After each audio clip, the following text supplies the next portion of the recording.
Yeah, you don't have...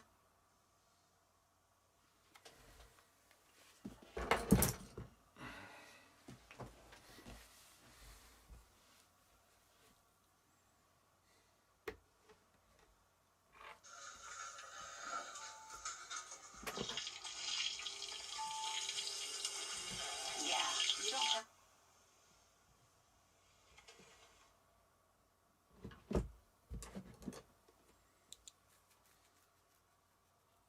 Hi Wendy. I hope I don't let you down. Cold. Glennis, good evening to you. Thank you for joining. Wendy, thank you for joining us. We seem to have 5 in, 2 talking. Yeah, I've had a fairly good weekend actually. I can't complain. Lots been going on. Done a nice painting for Friday, I hope. I quite enjoyed painting that this morning and filming that, so that'll be good. I think it may have gone on a little too long for YouTube, so I may do a voiceover and short version for YouTube and then stick the other part out for Patreon. Yeah, we'll see. I hope not. There's always a first time, Wendy. I hope I don't. Anyway, a little early, so we will see who joins us. It says 7, still only 2 talking. So if you're one of the 7 or 8 people on the side, say hi. Ah, Deborah, good evening. Thank you for joining us. Yeah, cool. We like to have first timers. Hopefully it won't be the last time. Hopefully that you'll get something from tonight and join us again on other evenings. It's every Monday, but that'd be great. Where are you from, Deborah, if that's okay for asking, if you don't mind?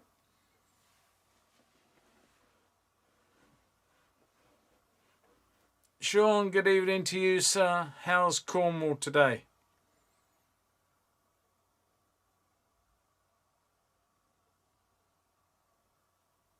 We are 11 up and climbing. Well, I don't know about everybody, but I thought I'd wing it in a t-shirt. Oh, okay, cool, you're local. Thanks for coming on board, Deborah. I thought I was going to wing it in a t-shirt tonight. Nah, it's way too cold. I'm a bit of a chicken, I think. I do like a bit of warmth, but sitting down here, it's sort of a bit cold. Good evening, Colin. How's Paris? And I hope you're well. Thanks for tuning in.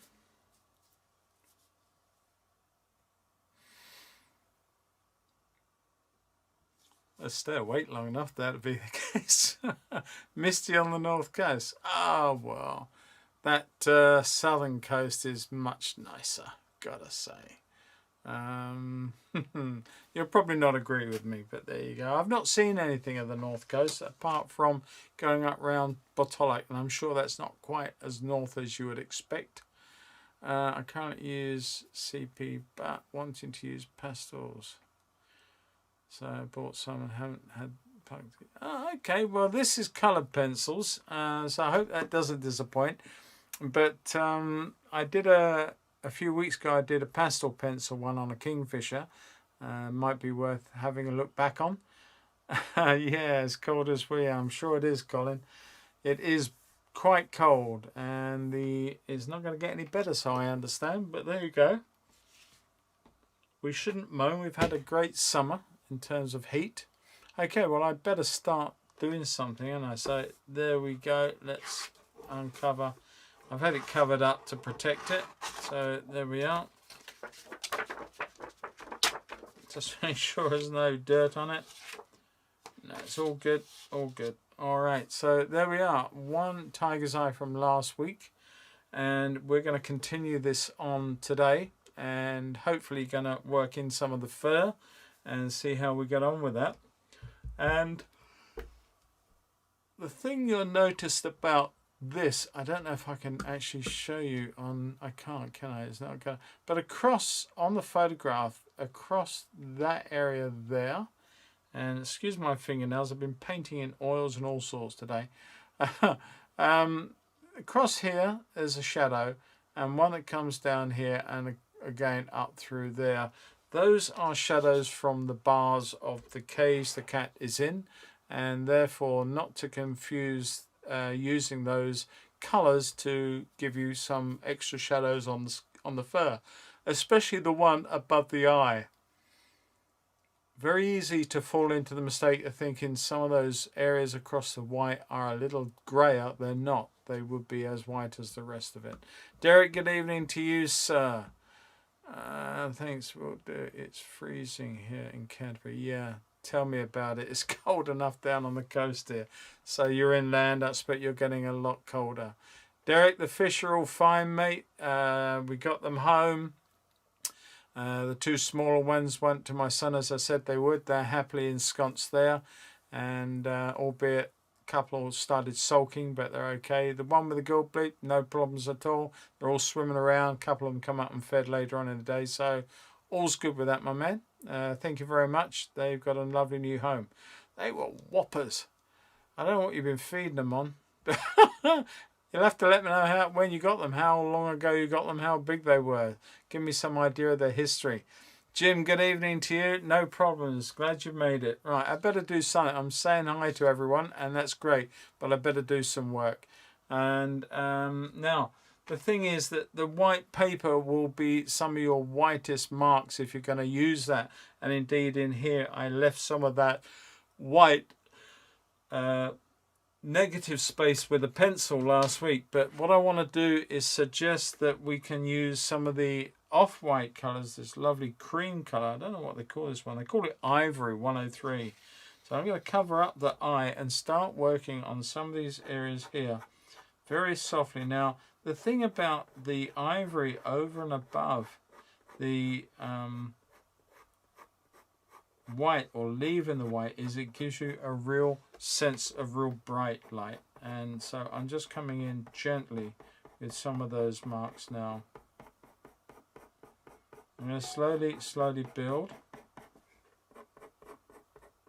I'm going to come in over some of my darks and all the way through some of these areas here where we put some work last week.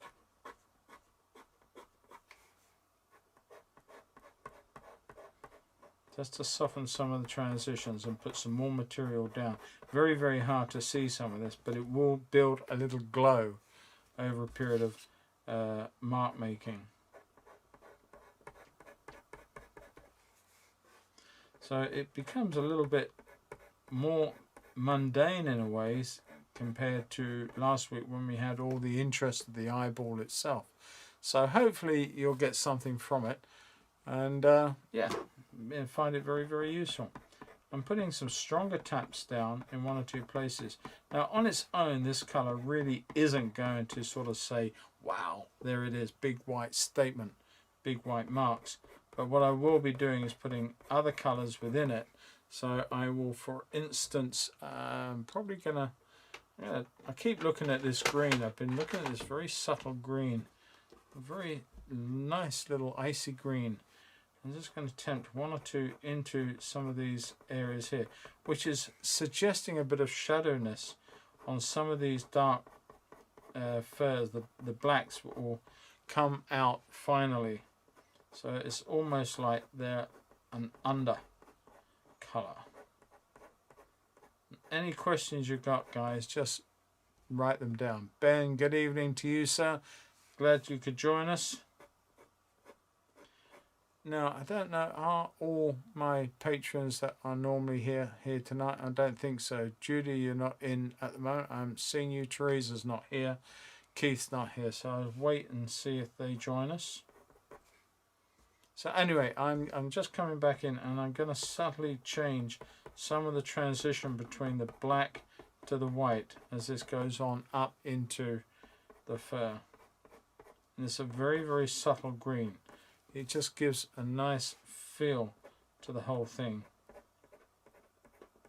But I don't want to do too much and make it too of a soft transition, because this works. If I do it too softly, of course, it makes it more flat and duller as a day, and we want to try and keep that light pumping away and give that a real sense of brightness about it. So I'm just going to come in here with one or two down this tear duct of this green. It's quite a nice green. I didn't use it last week, but I've been looking at it and feel that it would work quite nicely.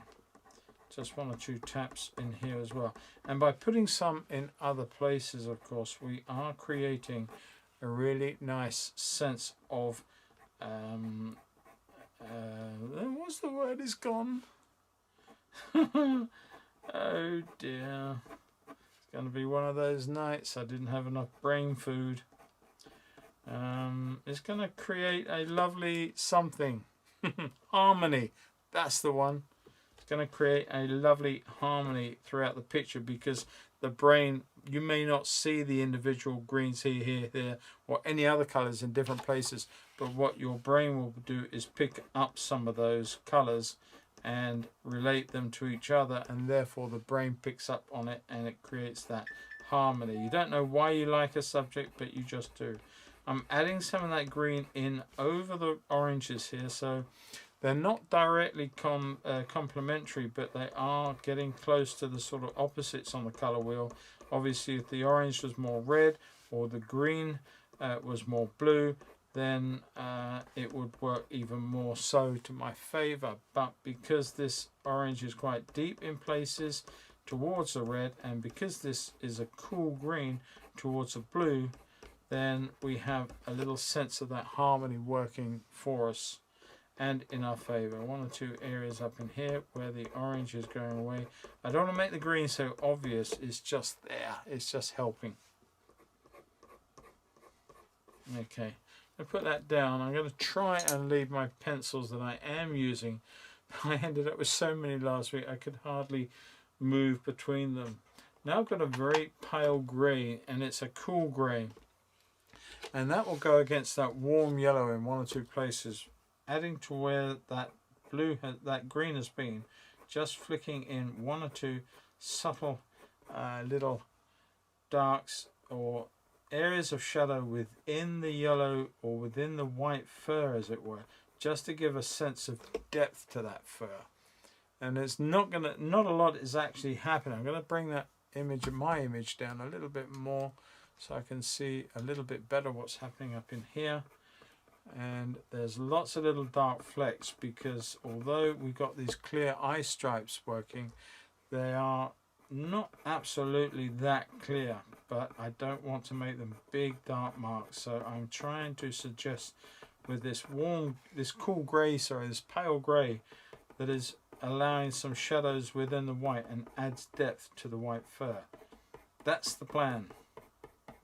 If I make it happen, that'll be great. Now, just to give myself an idea, I want to put in a pale orangey colour, but quite a strong orange. This may be too strong to start with. I felt that it was. So I'm going to come in with one that's a little bit of a tone shift. So this one is, back to not being able to read them again. This is a burnt ochre. Burnt ochre. Okay. We'll go with that one, but it's just a little bit more of the subtle, and I'm just going to come in and be a little bit more sort of general with the shading on this one, because I'm not going to come and lay in too much colour, and I'm not going to take this out to the edge of the picture. We really don't have the time for that tonight, as much as I'd love to give a complete square to the image, but it's just really just too much area to work on in the time allotted, so you'll have to bear with me on that one. But I do want to take out some of these little pencil mark there that's I forgot. Tap that away. One up there which I do need just to address. Amazing how you do something, absolutely forget that you've done the drawing. So let's just get rid of those and let us come back in and just nice soft. I don't know why I bought this years ago. Huge great fan brush. I don't know what it's a Raphael from France, so I don't know, but I've had it for years, and recent times it's formed my great brush off for my colour pencil. So it's finally found a darn good use and has now been pressed into service. So let's carry on looking out through here at some of these shapes, just checking where they are in relation. So that actually comes off over here, so I'm going to come in fairly generic, fairly soft, leave one or two white spaces that shows some of the hair catching a bit of light, and then I want them to get a little lighter still. So let's find something that's a little paler than the one I had. Actually, I'm going to go in with a very little pink colour and work over it.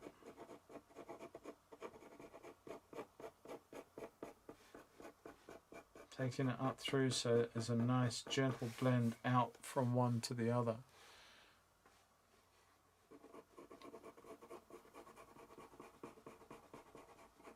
I'm going to work over this pinkish colour with some natural ochres and other values of yellows.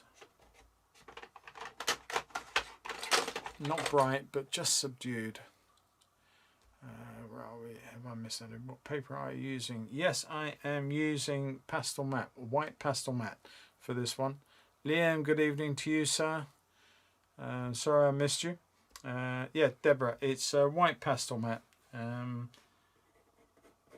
And it just takes and accepts the pencil quite nicely. I also use the Fabriano Artistico hot press paper, which is a lovely watercolor paper, and the hot press gives it not too much tooth but just enough to take the pencil and hold it, and that is quite important, of course. Just going to take one or two areas just there, just one or two flicks into the white, just suggest that it's just giving way to the white fur. And there, there's one or two areas just giving a subtle little colour in there as well. I just noticed, taking that a little bit over this way. Now don't forget, you've got to work with the direction of the hair, don't forget that. Don't suddenly start going all screwy, and also bear in mind the length of hair, because if you make some of these way too long as marks, and they're not, these are very short stubby little hairs that are coming down, and they will come down and they'll slowly turn this way into the bridge of the nose and forming that little rosette. So some of these colours are just going to be very, very soft, little jerky marks like so, and trying to leave some of the white paper as very suggestive highlights in one or two places. We can come back in and we can lose some of those, but at the same time we have a very, very nice mark that we can create, and we can come in and we can make this yellow or the pink or any other color over the top and make it somewhat stronger. This is merely a guide at this point. Just need to bring that down and see how that suddenly comes in around here and splays out. Now this is where you've got to watch that fur. These are just a few little marks just going in, just telling me which way this fur is going around at this point. It's starting to come here, here, here, here, here, here, and then it comes up and then over the eye. And that's how it works in these rosettes. As I said last week, just like the little pontillate on the back of our heads curls outwards and spirals, and it's the same with these cats as well. I'm just doing that as a suggestion. I'm going to come back in here as I suggested last week before we finished. Just one or two nice areas to begin the fur that's coming down through that stripe here and away. I'm going to leave quite a bit of white paper if I can. There's no need to just colour in every surface area. Use that white paper in the same way if you were a watercolourist. Use that white paper as best you can to create lights and darks within the surface, because when you get if you look at these marks carefully, if you look at them, you don't know, you wouldn't know if I covered the whole paper like that. You would not know if that was a piece of white pencil on an orange piece of paper or whether it's orange pencil on a white piece of paper. And that's the idea. You're using that white paper to suggest your lights and your darks moving forward, and that is really useful. You do very much the same thing when you're painting in watercolor, don't forget that. And so yeah, it's all part and parcel of the process. Now I'm looking at where that dark line is. I'm not going to erase it because I don't need to worry about it. I'm just putting in a few marks here that are very suggestive of my line away from the eye. Coming in through here, and it gets substantially lighter.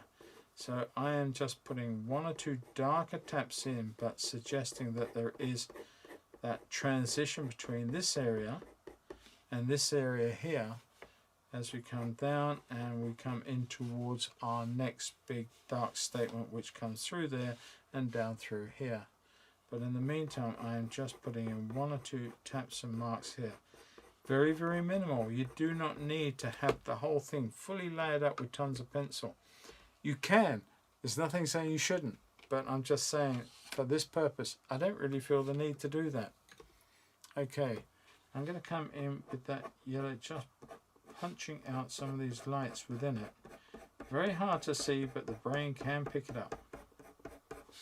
And through here as well, there's just one or two yellowish warm lights I'm going to put in over the top of some of these yellowier ones.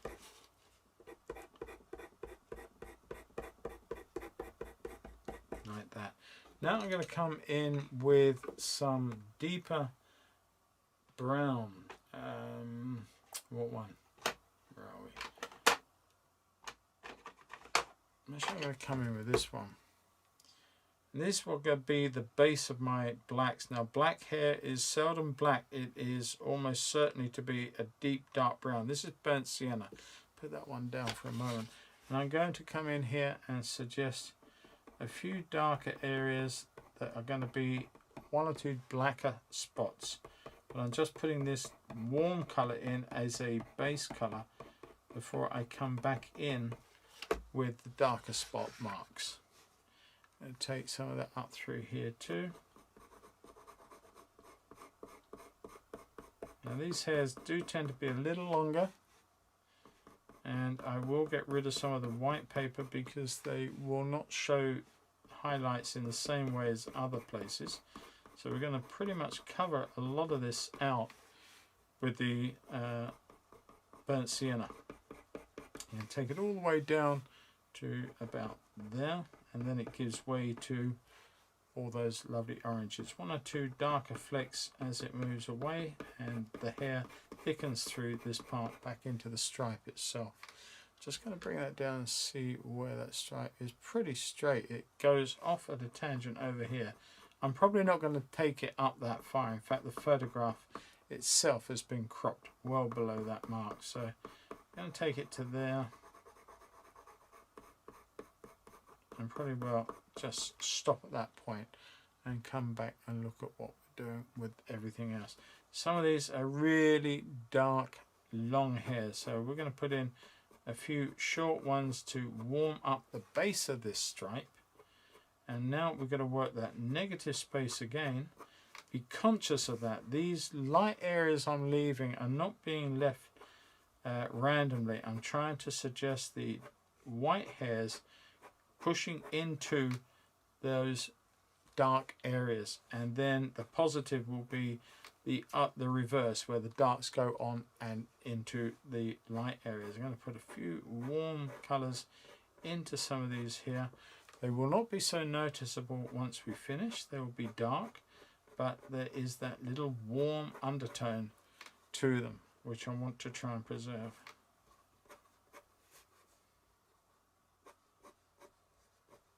Could do with this pencil being a lot sharper, I've got to admit. It's a little bit on the blunt side.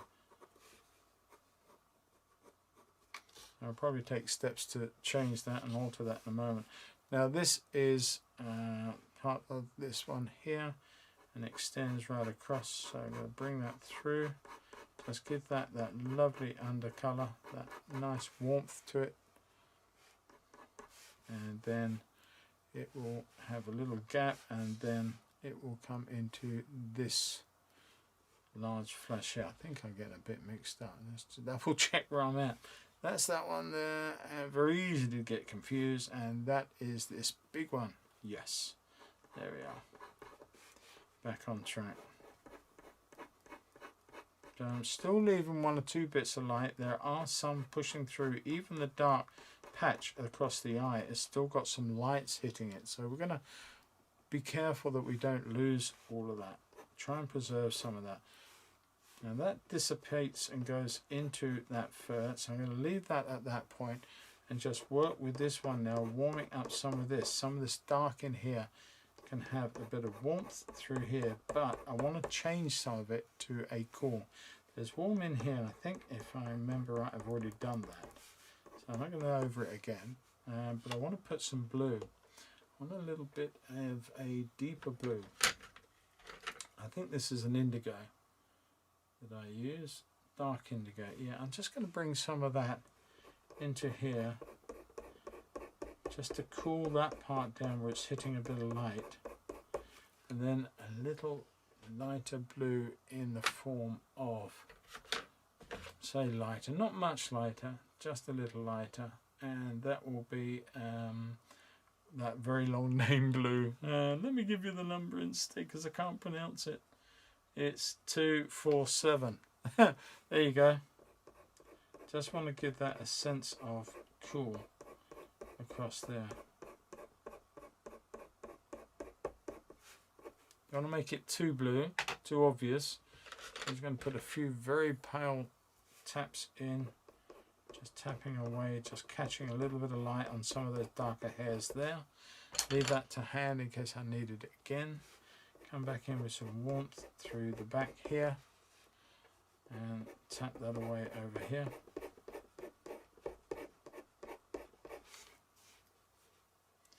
And this is how we slowly build. And it is a slow build. I do need to sharpen that up. Bear with me for just a short while. Give it a bit of that. Yes, I do. I do emboss, and I also use solvents, Deborah. I use both. It's actually pastel matte.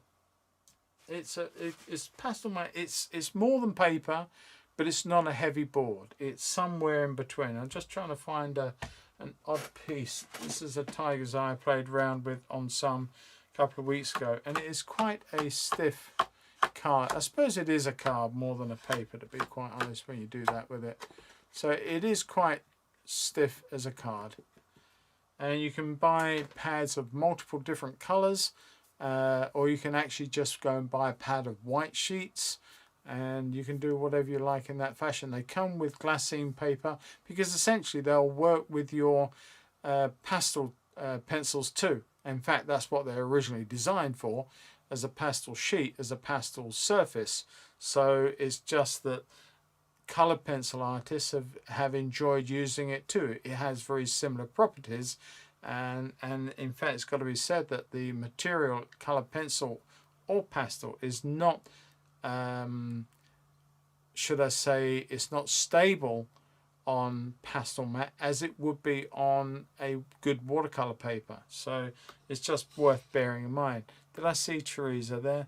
Hey, good evening, Teresa. Glad you're on with us tonight. Nice to see you. I'm just going to bring some of this colour through a little further as it's then coming down and starts to come down in a form here.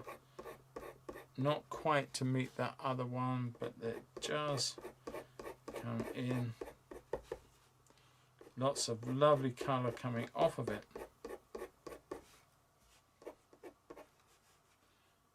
Onto up in here.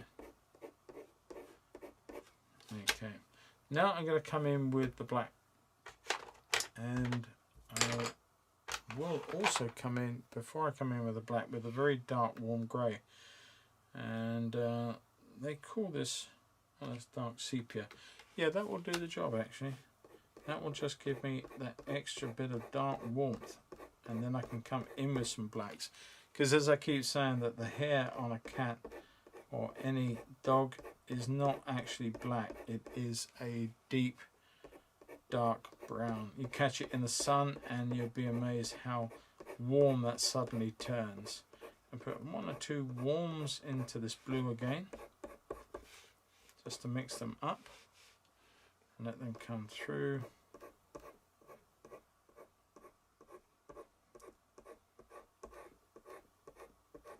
Definite lines. I want to put a point on this too. In fact, because there's a nice sharp point, I don't need to put it and lose wood. So I'm just going to run that on some very light sandpaper, or in this case emery cloth. It's just more stable than sandpaper. Give that a nice point, albeit a little blunter in shape than normal, but it will do the job, and it does save trimming off too much wood in the process. Right, let's just give that a clean up.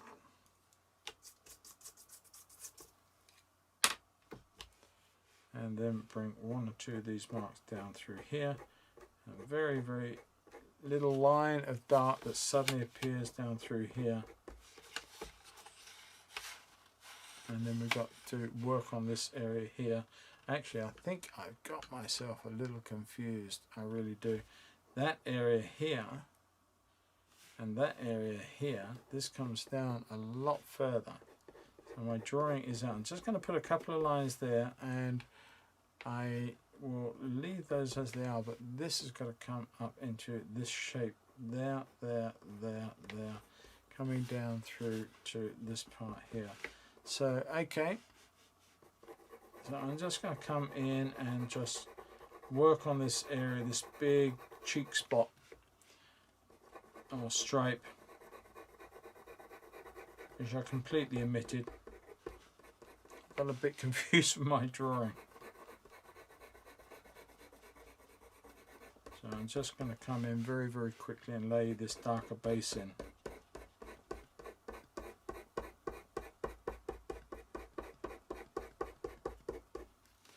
Comes up to a bit of a point. We may just get away with that. I think we will, because there's lots of little softer marks there, and I could actually lose those with some spirit if I wanted to, or I can keep working with them. If they become a problem, I can work with that. So leave some of these lighter parts coming back into the fur from the other side, creating negative marks again. Bring that all the way down. Look at it in relation. It rises up here, but then it comes all the way down through here, like so. Big lolloping mark that comes all the way down through there, and something of that nature. A lot larger than you think. So that gives me an edge to work to. So while I'm doing that and working on this general area, you can all go off and make a cup of tea. And don't forget the Garibaldis. I'm only joking, by the way. Don't disappear. Oh, good. Glad you're back. Well done. Derek, the bigger fish are 5 or 6 years old. The smaller are 3 to 4 years old. And for the last 4 years or so been on carp pellets that I gave you. Oh, cool. I think it may have to change. I'll end up with a load of giant fish. I mean, I got fish the same size, but they got a real deep girth on them, Derek. They're really nice condition.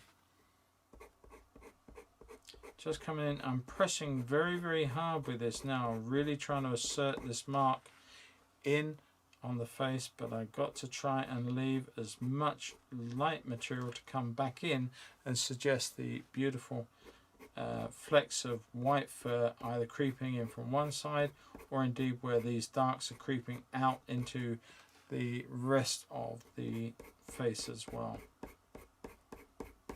So it's just careful as you go.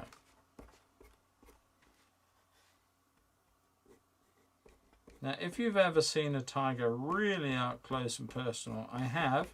I've been fortunate to do that on a few times, and I've even a friend of mine, she's now in America, but for a long time she had a one in her back garden, would you believe? His name was Sailor, and sadly a really badly treated one that she rescued, and she was a really lovely lady. I've lost touch with her now over many years ago now, but and to look at the hair, it's quite coarse. It's not, you think it's quite soft, and it's not. It's wiry. It's sort of it's weird. It's sort of yeah, it's coarse hair. It's not as soft as you would think it was, and so the hair, you can see on the way that the hair is going out towards the edge of the photo, how it can sort of twist and turn and just lay in very funny shapes and ways. So it's not all sort of regimented and set up. Okay, I'm just coming into some of these darks through here a bit more than I had. I need to look at this coming down. This has got a very different shape here, which I misdrew coming there, and although there are some dark marks there, it's more here that they start to appear into that very faint stripe that goes down and starts turning out towards the edge there.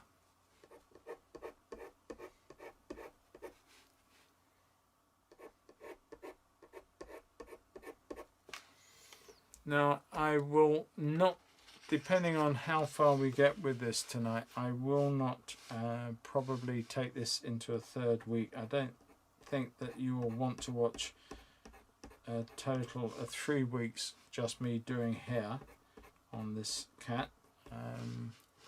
So I think that you'd have probably seen enough of me doing the cat's hair, and I will probably finish this off in my own time, unless there is a storm of protest from people that want to see another week of this, but I really don't think that you will want to. At least I'm pretty sure you won't want to.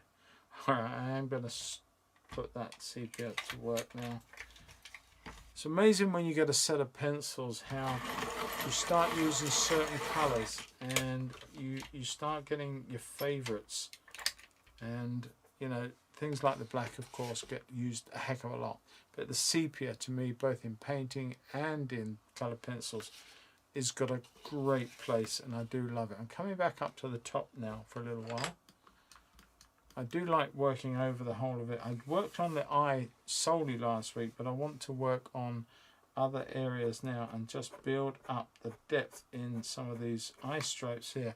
And this is where you'll see how using that white and then the brown that we did just now will start to give you the depth to some of these marks. And they are appearing to be black, but we're going to put the sepia in first, and then we're going to see how much black we actually need to put in.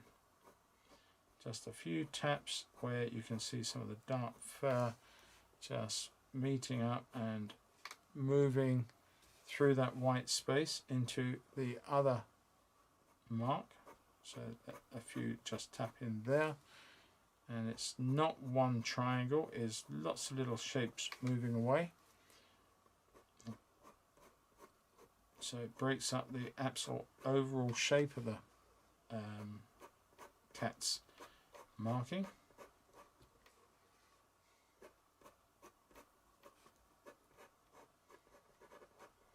Now there are other tools that you can come in to make lighter marks, and different tools that you can scratch back into if you wish to. I don't employ those. I try and create what I'm doing with what I've got to hand, which are, you know, this lovely set of pencils basically. The eraser is there, and I use the Tombow eraser, of course, which is an extremely useful small eraser, which is on a mechanical pencil sort of thing. You get what I mean? I think you do. I'm just coming in and putting some really dark marks in, and in a way this is light burnishing at this point because I am pressing quite hard to create these marks and driving the material into the paper.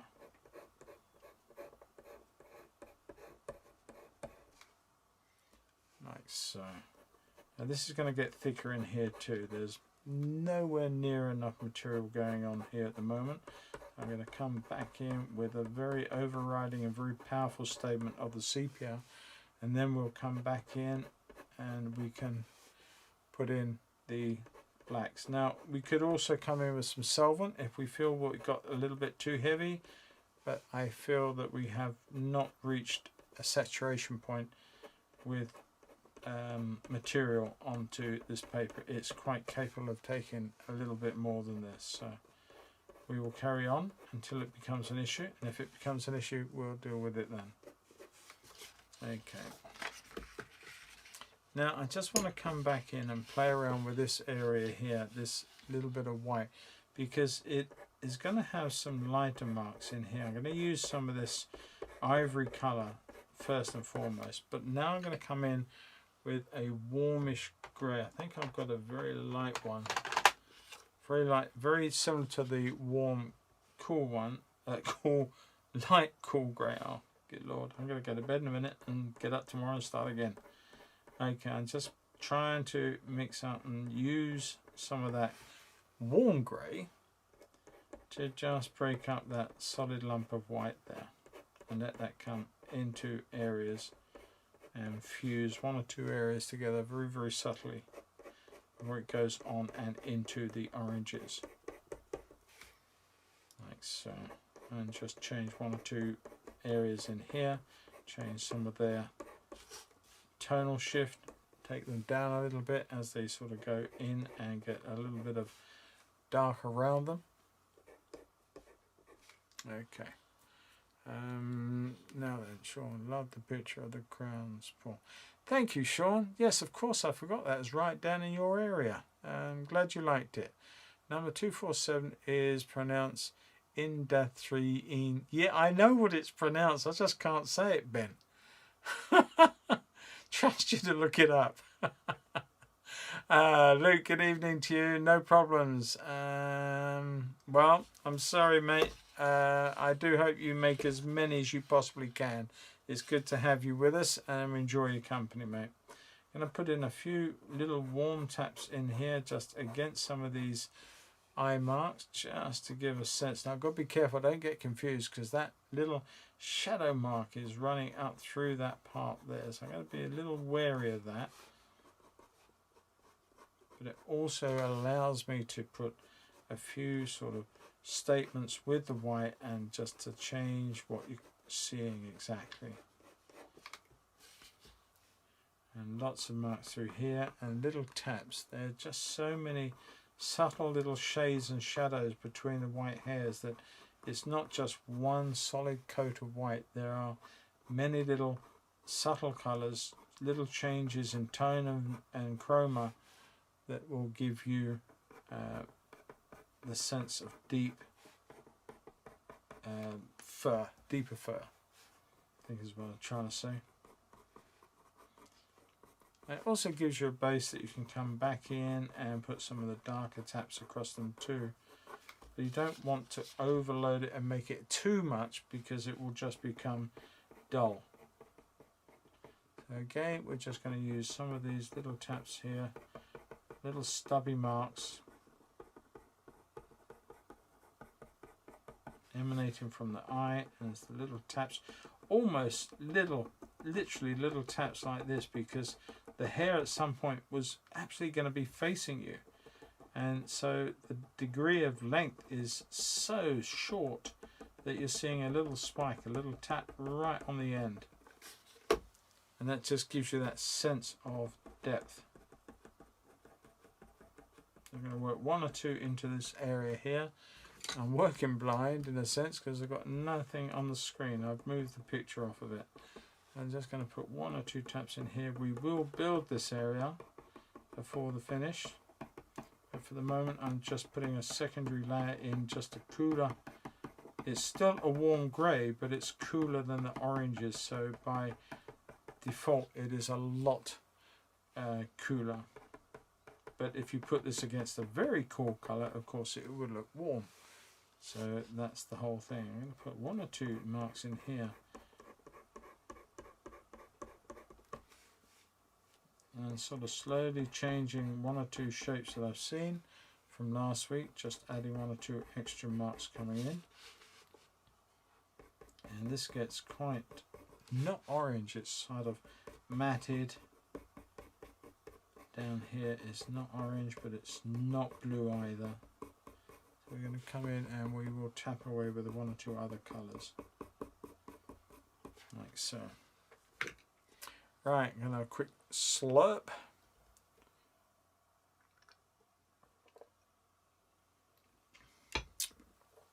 Okay.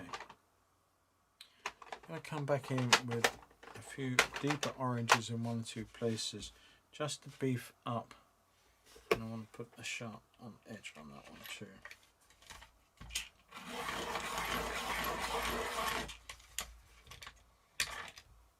Better? Nice and sharp.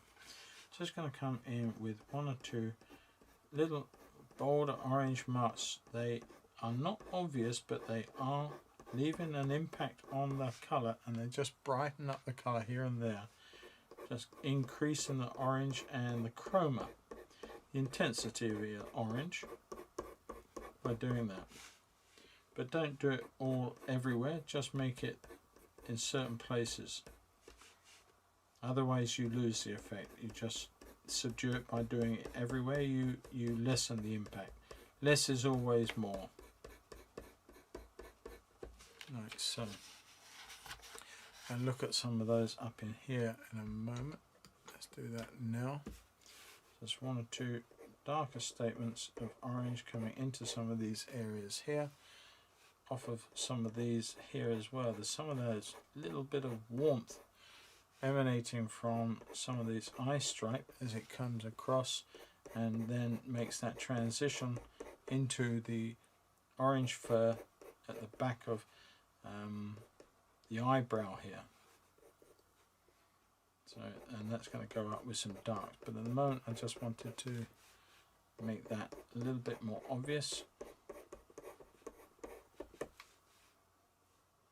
And then also coming out through the back here. Looking at the movement of the hair, the wave, the form, the way it's laying over bone and muscle. You're going to look for that. This is not just that way or that way. These hairs lay over structures that form the face and the shape of the face overall. So you've got to watch for the way that the hair is moving. And that's on any animal, dog, cat, and you know, horse, anything at all. Anything that you draw that has got fur, you need to watch the way that the fur is moving to get it looking how it should. One or two warm marks just coming off of there. And I still one or two in here, so I'm going to put a couple in. I don't want to make them too obvious.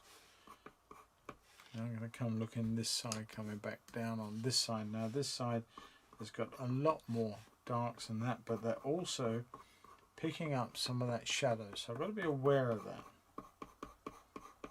It's no good telling you to be aware about it and then me go and fall into the trap.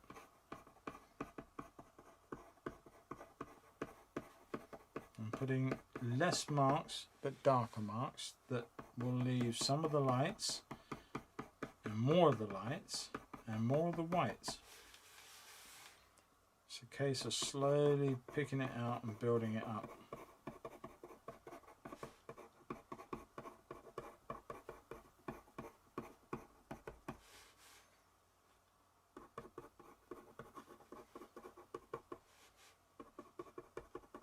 And don't forget, this hair is getting shorter and shorter and shorter down through here.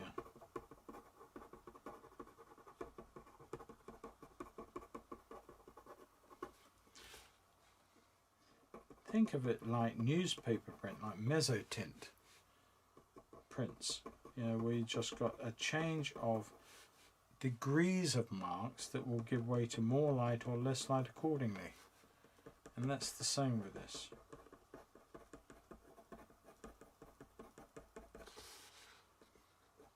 Okay. one or two stronger marks where there's a few hairs that are, although stubby and on the end, are grouped together. And just look a little bit higher. You still see little tracks in here.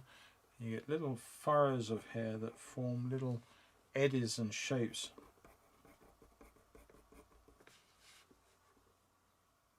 And don't be fooled and seduced into the coolness that that shadow cast across this point is making. That's got absolutely nothing to do with the whole thing at all.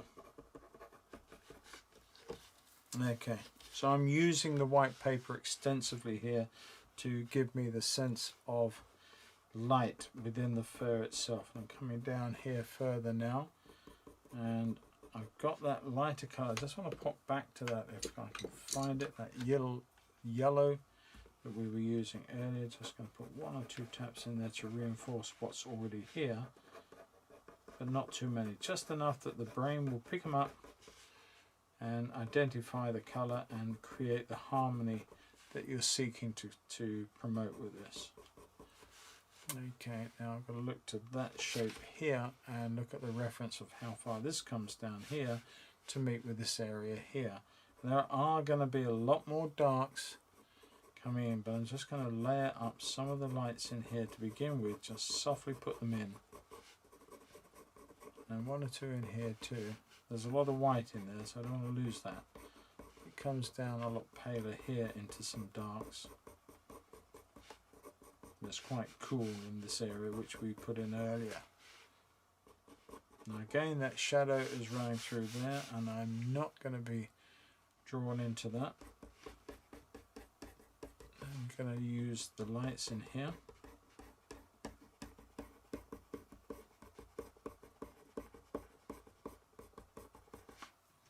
Okay.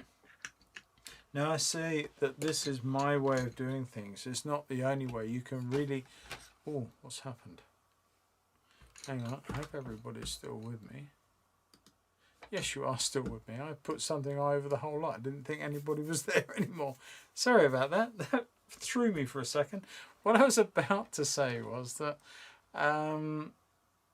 this really is just my way of doing things and building up the sense of deep fur. You don't have to, and some people will layer and layer and layer and work at it and make it deeper and deeper and deeper with much more material on it.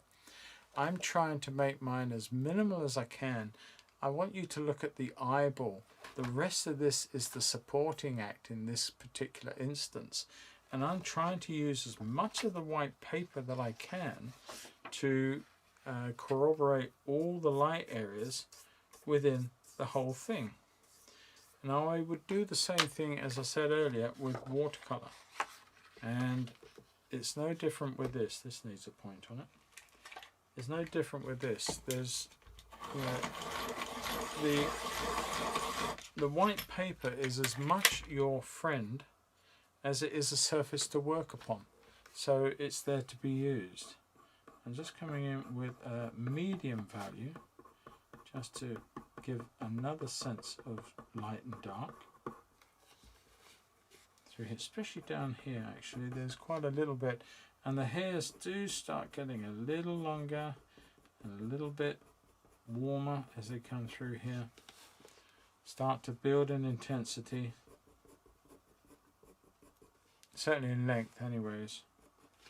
Now I want to, before I do any more, I want to put in a mid-grey, and it's going to be a coolish grey, and I want to build on this tear duct which we started last week. I'm just coming in with a sort of general grey colour coming down, comes all the way down past here. It's quite long. It comes all the way down to this area here before it starts losing out to the fur that's growing up around it. Now this, as I said last week, this cat had recently woken up, so it had or showed signs of like watery residue, tear, sleep, whatever you call it, coming out and down the tear duct, so it made it quite shiny. So I'm not worried whether I replicate that or not, because obviously give it a few more minutes, and the cat, it would have lost that, and things would be back as they would normally be. So I think I'm going to leave that to there. I'm going to come in with an even darker cool grey now, just to build upon that first layer, and it's skin and fur that's starting to mix together. So I've got a few taps of bits of fur, and there are going to be some darker marks too. This is not the whole thing.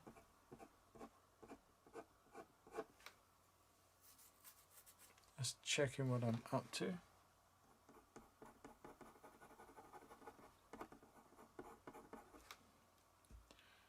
And there's a really dark, strong mark, which I'm going to actually do in a couple of ways. And this here is that one there. This one I've missed a little bit. It's got to come up. And quite a strong rise up here. And then it just comes down into a very sharp mark into there. And then just goes down, and I think a lot of the fur, if I'm honest, is wet, and so it's laying a little bit funny and giving me some funny shapes and textures to draw. It's not a big deal. Now I'm looking at the relationship of this mark here coming further down than the bottom of this mark here, which is all over the show here, but there's the main area of this one just about there. So this is coming down to about, I think, here to be quite safe. I can extend it later if I feel the need to, but I will just go with it as it is there. Now I'm looking at the shape this side, and it's a little darker through this area,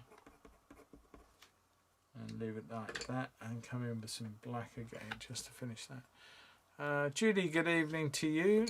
Glad you could join us. Everyone's saying hi to everybody else. Now I think, apart from Keith is not here, unless I've missed him. Okay, now on Friday I will be doing my Patreon live stream. It will be at 7 o'clock, as it used to be on YouTube. It will now be 7 o'clock on a Friday on my Patreon channel, but it will still be on YouTube, but it will just be set to a private audience. It will just be set for you guys to tune in on. So what you must do on Friday is look to the Patreon notice board, and I will post on there a code. It's literally a copy and paste, and then you will be able to log in and watch the specific live stream which I will create for you guys on Friday. I'm not sure what I'm going to paint yet, but I'm going to put a little bit of warmth over there, just a little bit of pink into there. So yes, I hope you are going to join me for that, and can join me for that. I'm going to work over that again. Not quite a burnish, but just to make that nice and solid in there.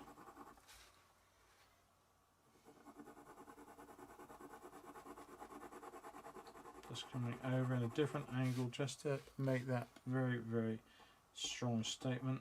And now I am really pushing into this area here, into the surface of the paper. Like so. And that is there. And then we've got the same happening on this one here. I almost thought I'd done it the wrong place. And there's another such sort of track of dark, and a few stray dark hairs that will then, I think that's somewhere about like that. So many marks.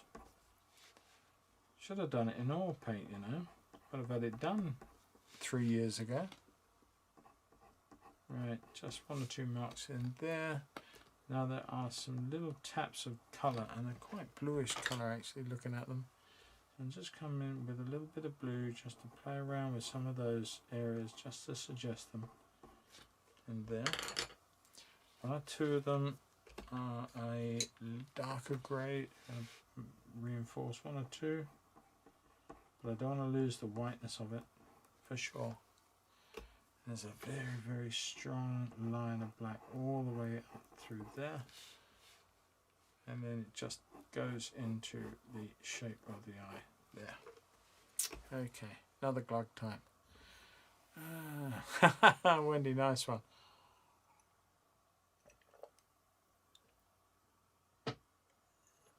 If I do it right, Wendy, yes it will. And the idea is that it records and it is available to replay, but on using that invitation. So I think that invitation or that code will remain with the video, and then you can look back at it and watch it again anytime you want to in the future, I think. But if it doesn't work, then we'll look at doing it with a different platform. But for the moment, we're going to try it on the YouTube platform and see how we get on. Now I'm just putting a few darker hairs in here, but I'm almost tempted to use sepia as the main here, especially when it hits the light at this point. There's lots of little dark stray hairs, and they are sort of messing around with the purity of the oranges in there, but they are not black. I'm using some, possibly even brown would be better than sepia, to be quite honest with you. So I'm going to come back down and go in with a brown, which this one is a burnt umber, so very good brown to use. But we can go back to one of the other browns if we need to pump it up a little bit more. But these are not really black, they're just stray dark hairs, but as they're catching the light here, they're not black. They're going to be browns, like so. There are one or two black marks coming further down, of course there are, but we're going to, at the moment, I'm going to have, look at this, I feel like I'm holding paintbrushes. Crazy. Right, okay, let's come back in and work this area out now. So I'm going to come in, there are one or two taps of warmer oranges coming out from this area.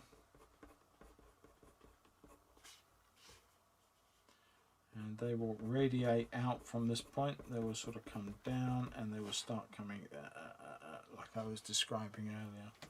They don't make that silly noise though, they just go as they go. Only I make that silly noise. Right. Okay, that. And I don't know how far down to take this really. There's no need to go all the way. It's just more and more of the same. And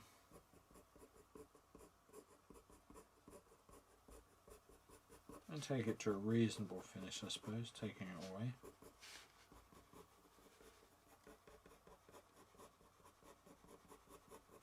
Right, let's look at this area here. It does need to be pumped up a little bit, and I'm going to use quite a strong orange, actually, more of a sort of a stronger cadmium. That looks a little bit too strong, if I'm honest. Or maybe it doesn't. I think it looks right when you put it against another pencil, but when you actually put it down on here, it looks very, very aggressive. I'm going to just have a bit over there. I think we get away with it. I'm going to work with some of it and see what happens. I just wanted that, where it's catching the light, just to pick up a little bit more orangey colour. I don't go too mad because I think it's still not quite right. I think it needs to come back and be a natural colour. Maybe this one, which is a orange glaze. Like I said last week, I'd love to have the job and wonder how they come up with all these fancy names. Right, now then, let's take a look at this. Coming down.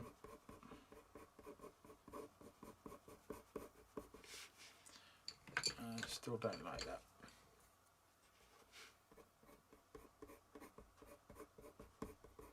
That's probably better. Got nothing wrong with the colour, I just felt that it wasn't quite the right area for it at this point.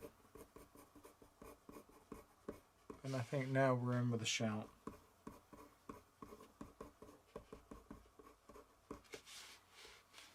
But I will go over it with that yellow as well. That will help out quite a bit.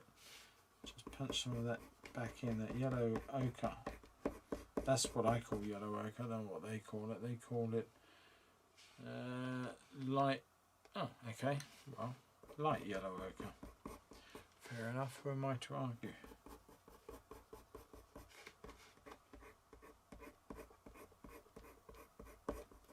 Now, by burnishing a little bit, making it a little harder, a little stronger, you're going to increase the degree of chroma. So you will also increase some of the light, because by leaving some out, you're going to increase the look of the light, but you're increasing the intensity of the color, because you're putting more material, depositing more material onto the surface of the paper. Like so. And the hairs are getting marginally longer at this point.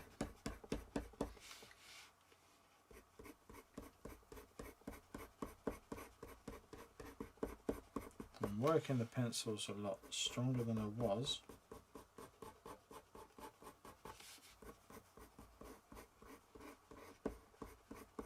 But I'm still leaving those lovely little bits of white paper to pop through. I'm not totally losing them. I don't want to totally lose them. And some of them are giving way here to little bits of whiter, lighter colour coming in. So I'm sort of making them dissipate into that area there. And we're going to come back in with a lot more dark on that area in a moment. Okay. And just going back in with one or two. No, I'm not going to at all. I come back in with one or two bits of the sepia. It's the sepia. No, it's the burnt umber. What do I know? Okay. Just one or two taps of dark. There's a lot of dark hairs that are flicking around. You look really closely, there's so many darks, and some of them are dark hairs, some of them are indeed shadows between hairs, so be mindful of how you do that.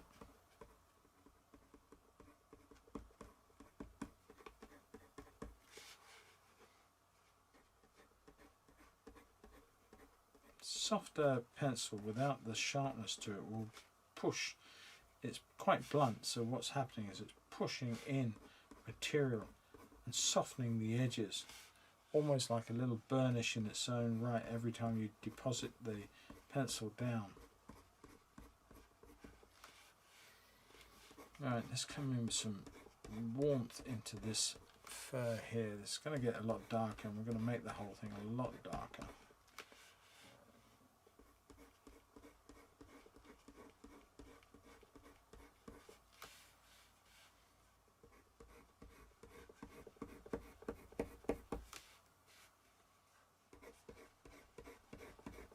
Just warming up some of that sepia that I put in earlier at that point. Now I'm going to come in with the black and start working it now.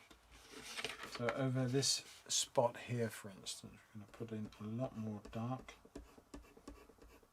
but I'm going to leave some of that brown to pop through. I'm not just replacing the black over the brown, that would be silly and a waste of material more than anything else, but it does give the black a nice deep dark warmth.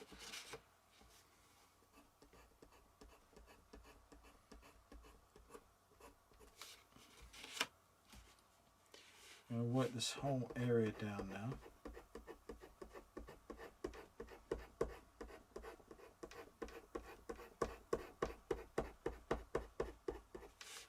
Now we're going to have to look at the white stripe that's beyond this, and we're going to come back in with other colour values, and that's why I put some of that light yellowish colour down through there.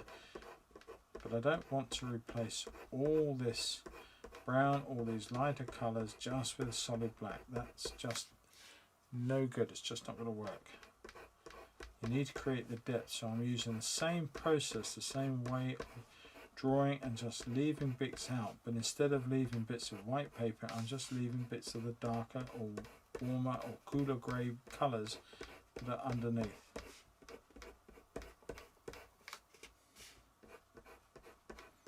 But hopefully in the process creating a much dense, much darker shape of hair. Come down in here, strengthen some of this through there.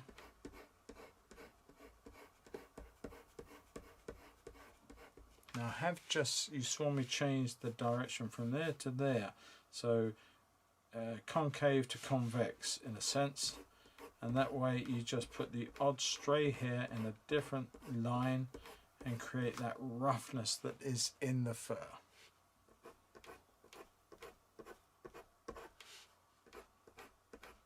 Changing the direction, little shape that way, little shape that way, now and again, not everywhere, just enough. I do need to sharpen up that black, that has gone very blunt on me.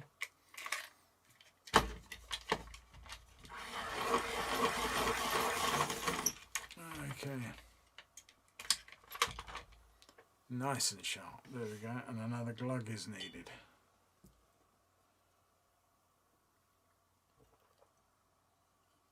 I know that one, Wendy. I've done that a few times. Okay. Yeah. Right, I'm going to bring this down through, and I'm going to use the black nail very sharp on it just to bring one or two finer dark marks coming in here that just mess up, muddy up the edges and the shapes.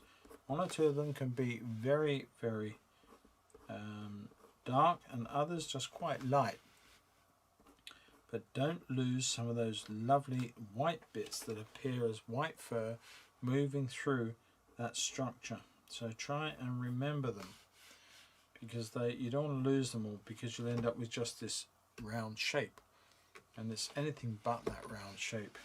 It's a nice dark in here that I've missed. I'll bring that in there, give it a bit of a shape and a bit of form.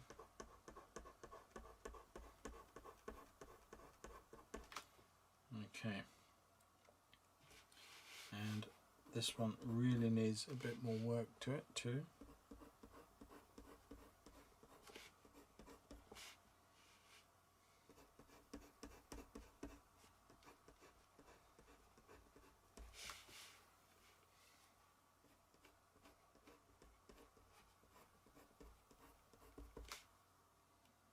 Alright, now I'm going to come back up here, and I'm going to cover that up for a little while.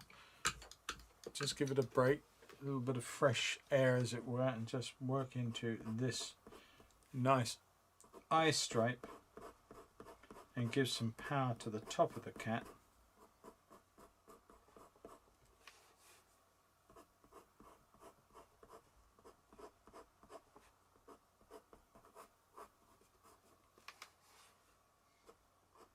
Again, look at leaving some of these whites that are coming through and create extra depth and illusion.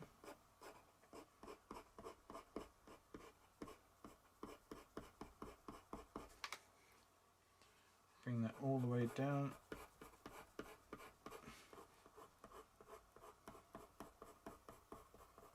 Working it a little stronger in one or two places where it really is very dense dark.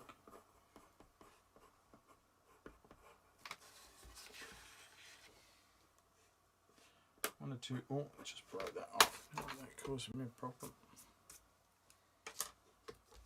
Pressed a little too hard on that one.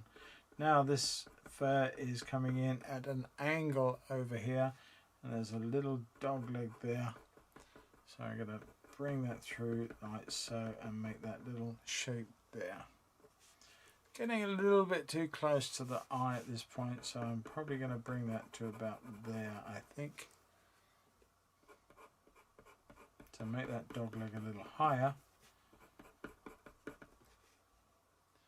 and one or two of these weaving off little stubby little marks of hairs that are off and into that orange.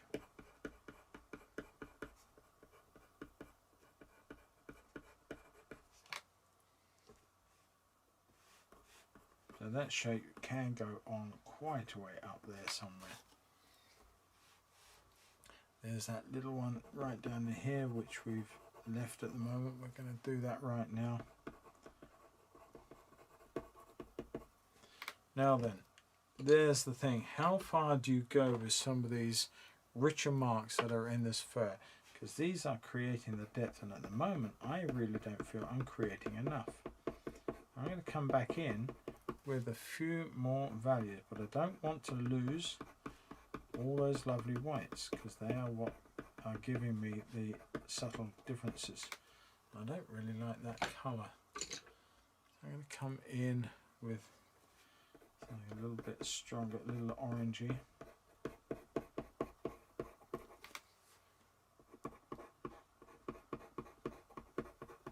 Just to richen this fur up in one or two places. I think that's what's needed, especially down through here as we come down this part. And it's not everywhere, it's just one or two places, catching the dark shadows or whatever, just teasing out the sense of that light.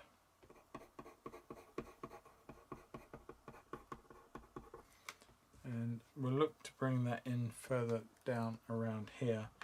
Now I'm going to come into, if I haven't already, I'm going to come in with a sharp piece of sepia working on those eye stripes.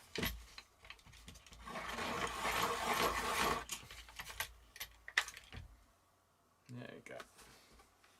So now I'm going to work this area, and I am going to try and remember, as I keep saying, all the darker hairs and the lighter ones that are pushing through the stripe itself.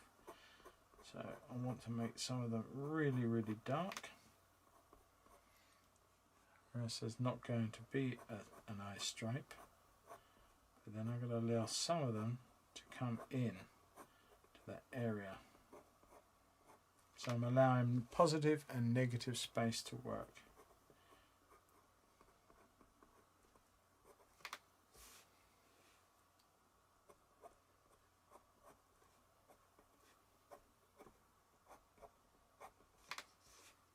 Being a little more careful than I have been in other places, to be honest.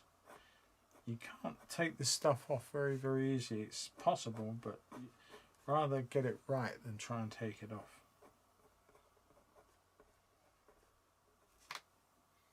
So that's the brown. We're going to come back in with some darks, and there's some dark that runs off up here as well, which I haven't actually started to look at the moment. There's a lot of light hair going into it, so it does need looking at a little bit more carefully.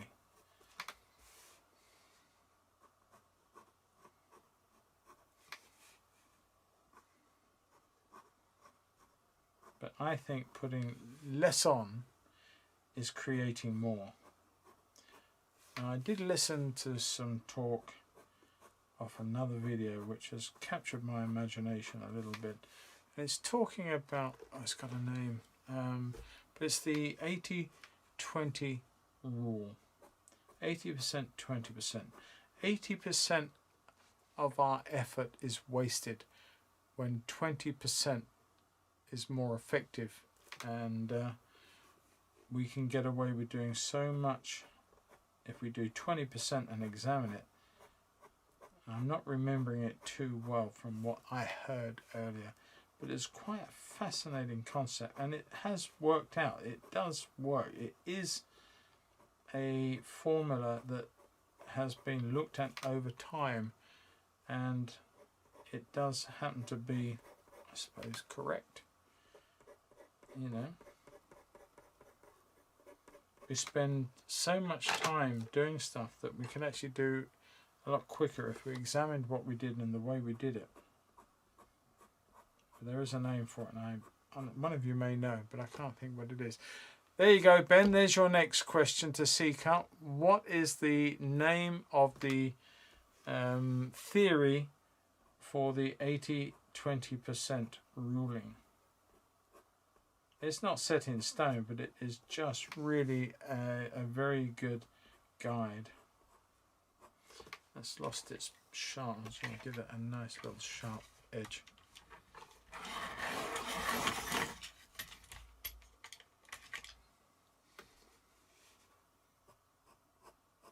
That's better. Now I'm laying some of those across an angle which will change the direction of some of the white hairs in there, but dark against those warm colours. The Pareto principle, well done, thank you. I knew I couldn't remember it, but yes, that one. It's a wonderful, I don't know what you think about it, people. I just heard it. I mean, someone was telling me about certain things using that same principle in business.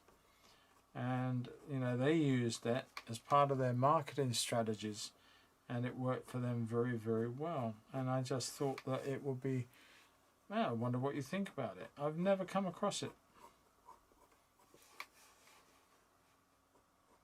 Perhaps I just haven't lived. You never know. Perhaps that's the why I haven't understood things. That's why I make a fairly good painter, but a lousy businessman maybe. I don't know. There we go. It's all good. It's all a learning curve, isn't it? Now I'm just putting a few subtle little taps into these darks here, building up this dark fur across the eye stripe.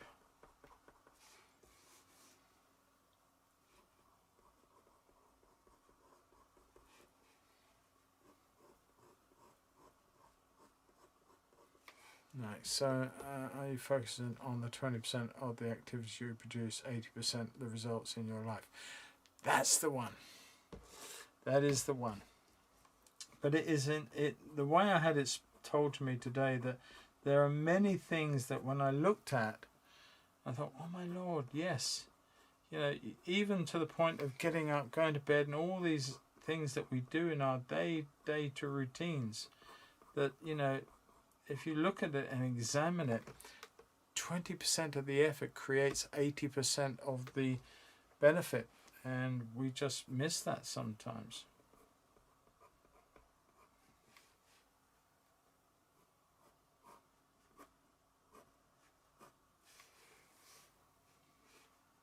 One or two longer hairs that I'm just going to flick in.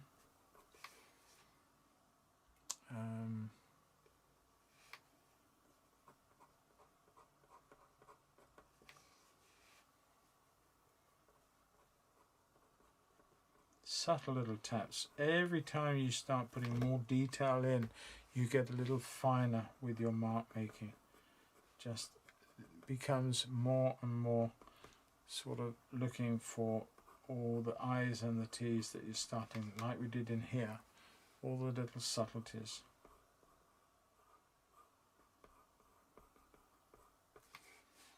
Very faint lines, very small lines, coming across other marks, cutting some out, putting some more in.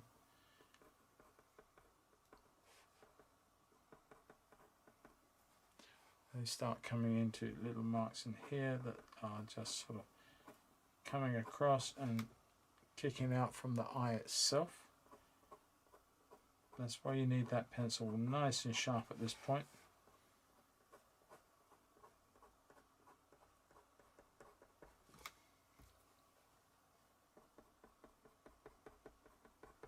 Little taps.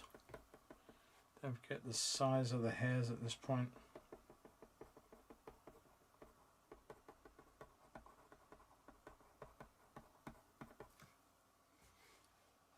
Create a different look in the eye. You can actually change the shape of the eye by how much of this shadowing and this dark that you actually put into the equation, like so.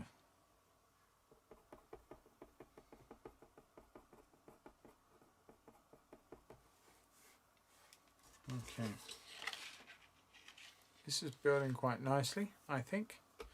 Where are we time wise? Hour 24. We've got a bit more time if everybody's happy with that. Not for many events, roughly 80% of the effects come from 20% of the causes. Yeah, that's it. Nicely. I'm going to start examining that a lot more. So basically, when I have my class students on Wednesdays, I'm going to do 20% and then you're going to do 80%. Is that how it works? I think that's how it works. So I can sit down for 80% while you do the 80%. I just do the 20%. Ha! As if I'm going to get away with that. Just subtle little marks in here now. Building up the density of the fur.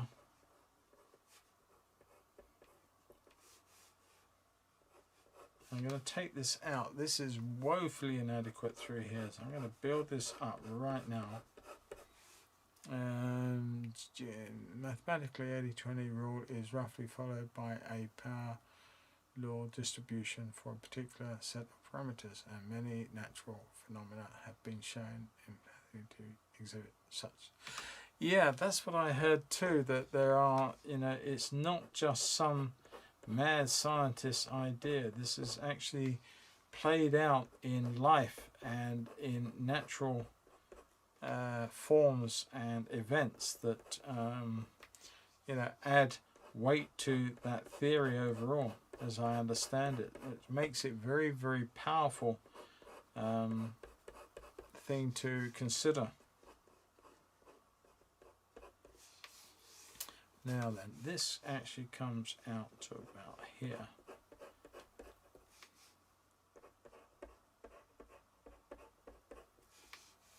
And then stops. There is a very slight taps of one or two darks there, but then it comes in here, so let's give that real dark area here,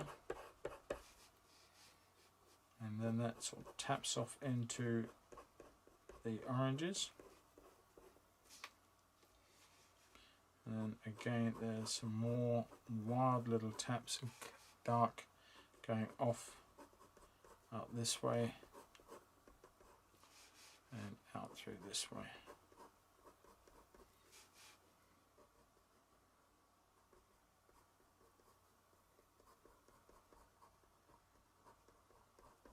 Like so. Another glug. What did Wendy say? I don't think I get the same enjoyment out of using colour pencils with this 80-20. The intensity of work with colour pencil is what I enjoy and lose myself. Yeah, I agree with that. I can agree with that.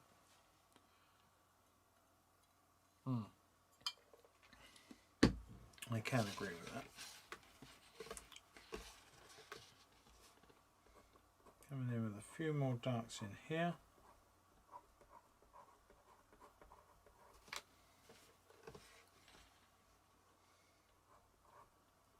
Much finer darks now.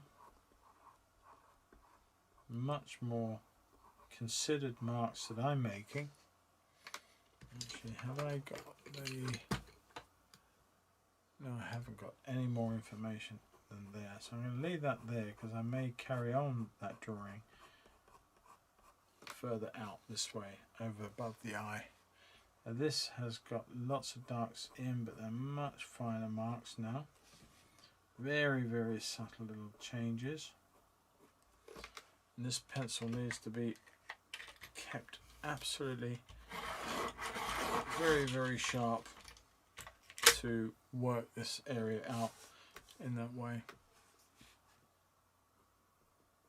One or two taps of dark in the hair, making it quite flecked in many ways.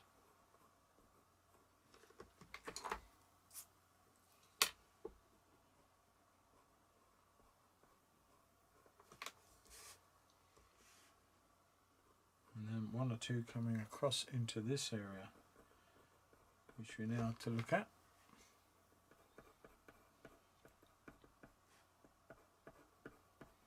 And this is where we can use some of those darks into those oranges that I was trying to do just now.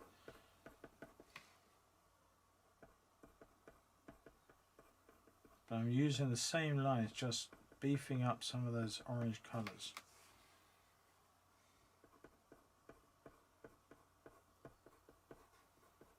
And then this dark in here.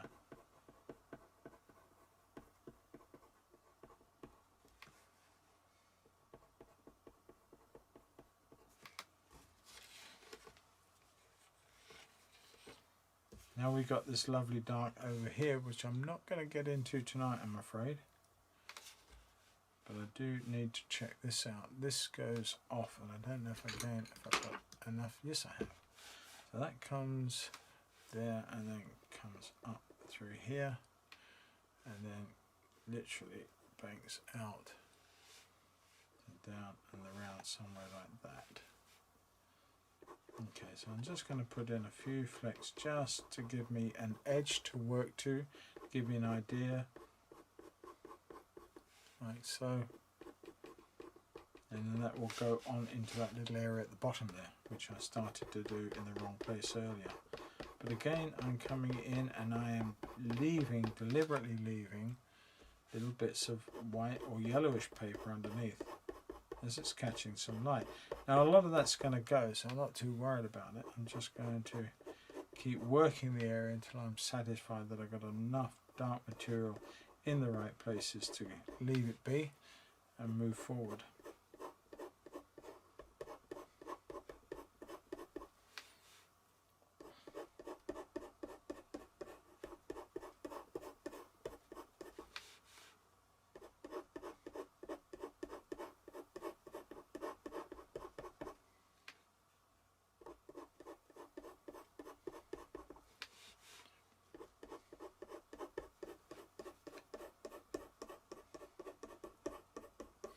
Derek, are you still there? Nelson, good evening to you.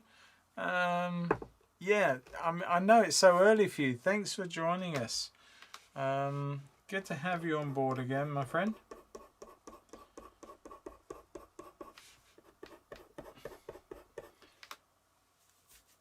Derek, are you still there? If you are, another question for you, my man. Because honestly, 5 or 6 year old fish, I've got some 5 or 6. And they are big, but yours have got big. There are obviously a lot of females in there, but is your pond heated at all? Do you have heaters on it? I didn't notice that when I was catching them earlier. I just felt that they were in standard cold water, as it were, not heated at all. But maybe I was wrong. Maybe it's a heated, and that's what will make a big difference, obviously, because you can feed them growth all the way through the year.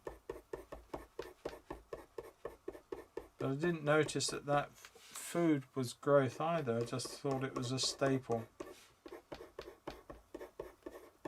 Sorry guys, if you excuse me and Derek while we just discuss koi carp for a few minutes.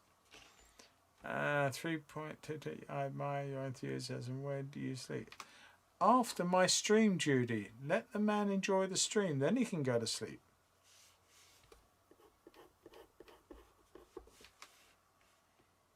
Right, there's some stray long hairs which I want to put in just to give that an edge and finish. Now I may be tempted to come out with this and take that to the edge if I get time. I'm not sure if I need to. I think I'm happy with the statement that I've made with this, that it's worked and done what I've wanted it to do. I'm going to come in with a little bit of yellow on here,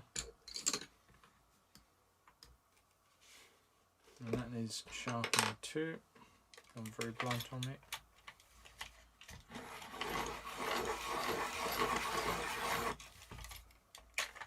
There we go.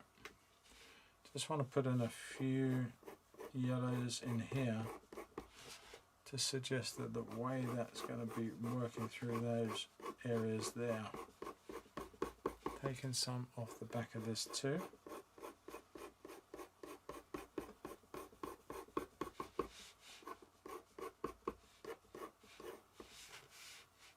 And certainly out through the back of this. You get that subtle little colour that comes off the fur before it goes into a lot of light as it turns around into the sun.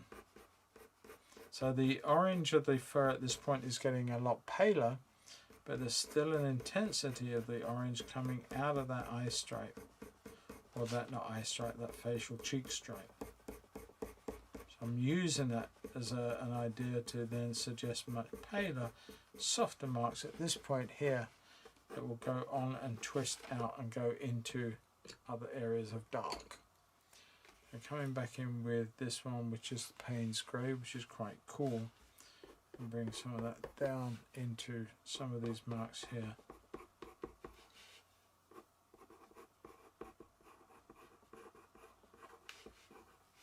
Just wishy-washy,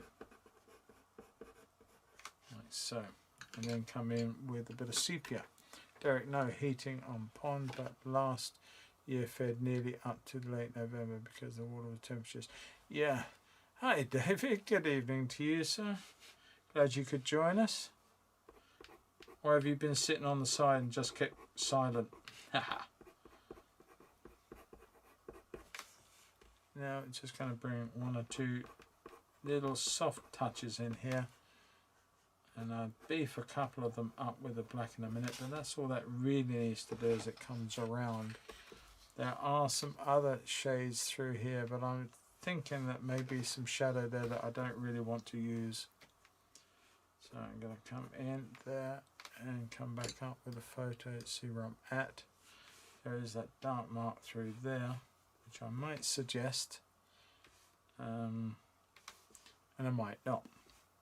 I'm just going to take off around the odd one, which is lengthy, up into there. And some of these marks, just you can see some very subtle greys moving away. So I'm going to put a few of those in, just as they move away into the white fur. Just very, very soft. Very, very soft marks into the white space going away. Like so. And one or two up in here. And up in here also. Now, I can't see from the photograph, and I haven't got time to sort of go back in and change what we're seeing at this point. So I'm going to leave that top at that point, like so. Put a little bit of a coolness down on some of these marks. Just a bit more than I had. There, the fur is starting to roll over into the eye. Just a bit of thickening of coolness. And let's just come back down into the fur down through here. There are one or two darker marks, and I just want to put one or two and suggest them in. Just by little divots, little pushy diggy marks that I'm creating, little dashes, little dots, just to suggest that there is a build-up of colour here that is suggesting rounding into shadow. And then one or two areas of grey coming down through there, and then it just dissipates and goes into nothing. There's a bit of an overlap in a sense. And down through here as well, just one or two shadowy areas coming down into that white area there. Okay, now where? Another glug, I think.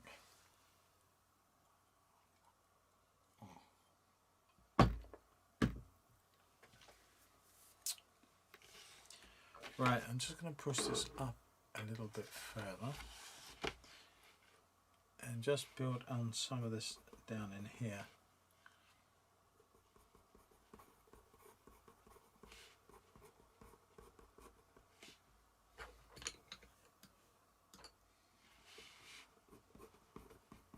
Now, as it comes out of that, and you get a bit of darker brown coming on, but it's not the shadow, it is actually generally darker as it comes down through to these facial stripes. There's these wonderful lights, and I'm going to capture those if I can. I'm going to put a little bit of depth in here. We're done from up here from this point of view. There's a lot more work can be done, of course there can be, but I'm just going to come in with that yellow that we was using and let that come down softly into a whiteness, but nice long hairs. They're coming down all the way down past this dark mark. And I really am now trying to use that white paper to give me all those lovely lights in the fur. You can almost feel the sunlight touching and hitting some of this. And one or two of them are going to be darker. Press a little harder in one or two random places. But you get the idea, and then that will just come out through there and go into white fur or pale fur around the edge there. And I'm going to bring that all the way down through here, doing very much the same thing. And all the way down this way.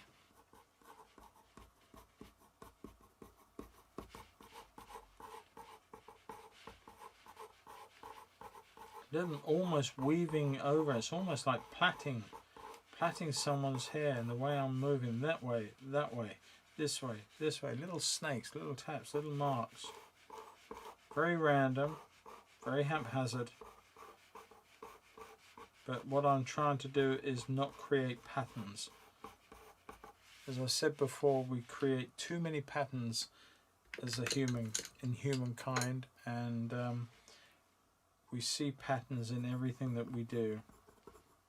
And indeed, we know when somebody's face is wrong because we see the fact that their characteristics are not as they should be, and so we automatically know that something is not right. Bring that down through there. This is starting to come into the edge of the nose, so I'm just coming in with a little heavier marks. I would like them to be a little stronger on the orange side for a moment. I'm going to come back in with some of this orange just to beef it up.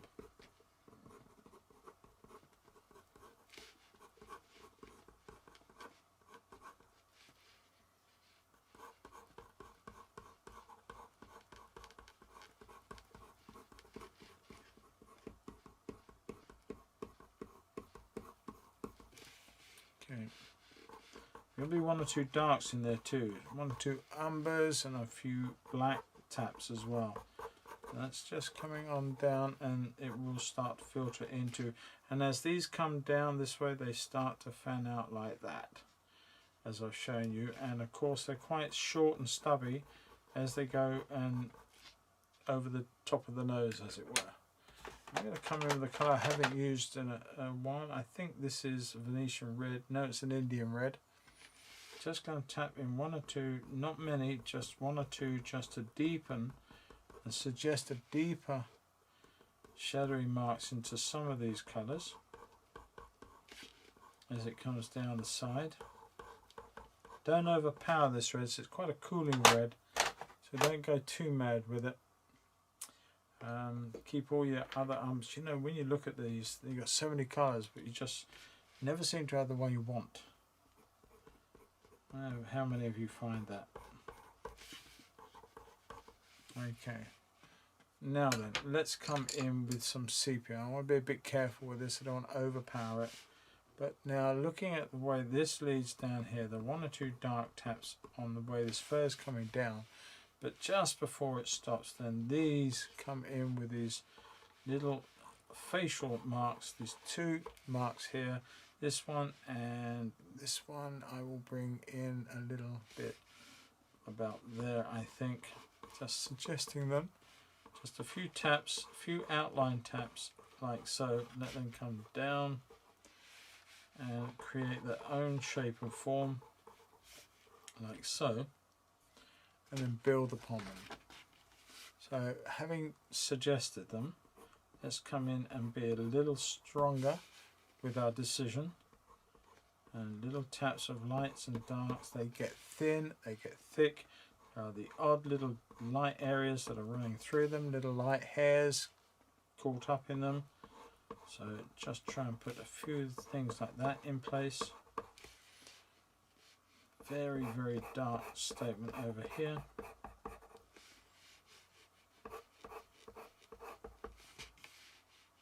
And there's going to be some warmth on the other side, on this side of them. I can see that, so I'm going to do that. And they get a little bit deeper as they come down here, and obviously they then turn into other marks going down around the face, which we have run out of room for, and we will also probably run out of time for. So let that's got a different shape to it. That's got a little higher shape there, so I'm going to bring that out a little bit more. and then that will turn off like so. That's one, and let's come back in with this one. Much more jaggy and less formed until it gets to about here, then it too thickens up and runs that way and carries on down like so. And that's all I'm going to really do with them. So now I'm going to come in with some umber on them to warm them up, because they are after all in some sun.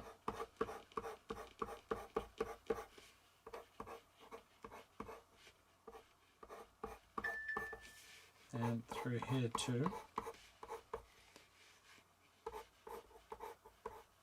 So I'm leaving this in some form of vignette as opposed to, I'm not a big fan of vignette. As those who know me well, I've always said that when they're doing their paintings in class, that I prefer to see the thing go off to the edge and not be cut off, as it were, and floating in the air. But such is. We're quarter of an hour to 2 hours, and we'll probably cut this off on 2 hours, by which time you'll probably all be brain dead listening to me carp on about tapping here, tapping there, and making the odd little mark here, there and everywhere. We'll just sort of continue this on and form this area up, and that'll probably be it, I think, for this image. I'm not sure, as I said earlier, whether or not I will actually continue it, because I think that I've said all I wanted to say with it.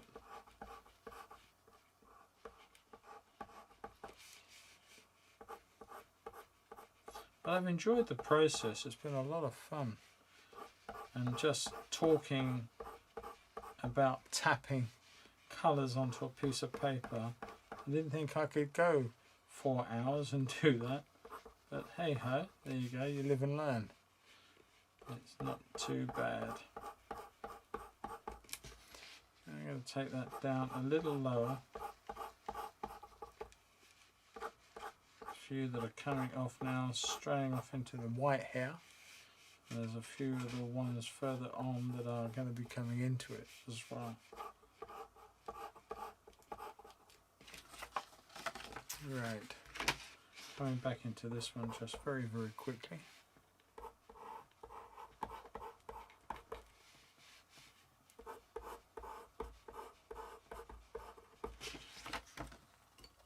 I ought to bring some colour into that, really. I think that they need a little bit more working on. So I'm going to bring in some more down through here, some more colour.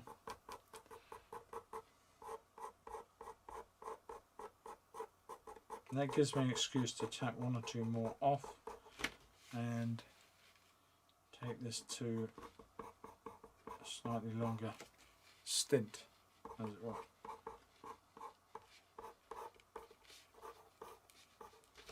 Almost touching that bottom piece of paper, the border. I also want to take the tape off this tonight because it's been on for over a week, and I'm never happy about leaving tape on a paper for that sort of time, really. I do like to get it off and before it starts ripping into the surface of the substrate, in this case the card. I'm sure it'll be fine, but you never know for sure.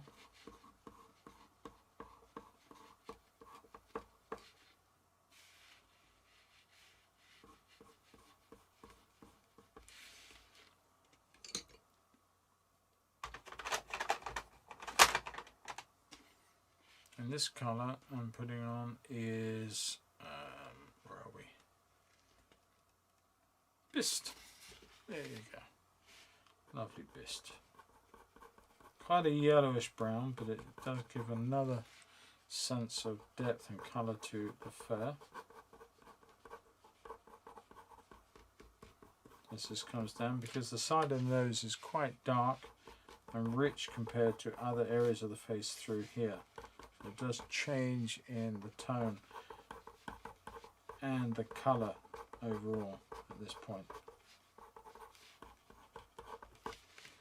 I'm going to put some heavier marks in just to back up that dark idea. Stubby around the top here. Nothing's changed with the length of the hair at that point, so you just got to watch for that.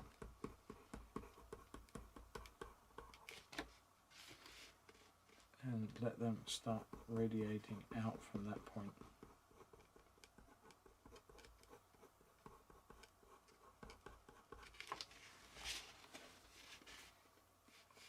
One or two darts coming back in here using the same colour. I think we get away with that.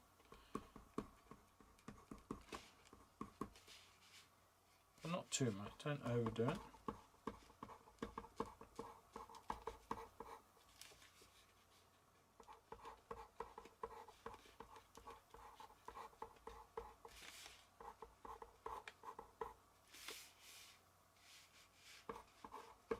There's some richer ones in there which I keep missing. Put some of that orange back in here, making some of these a bit richer as they come into the dark through there.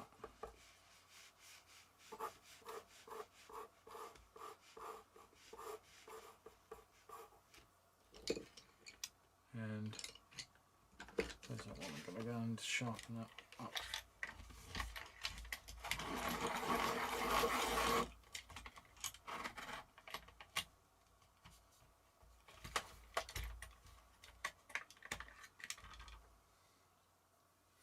Yeah, I feel like I have been.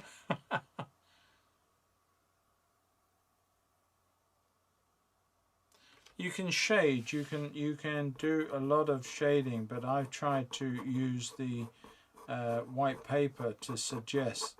So when you say I painted every hair, it's not really. There's a lot of white paper that's throughout the whole of this area here has not been touched, but by the addition of a few warms and cools, it does look like I've painted many of the hairs in, but I haven't really.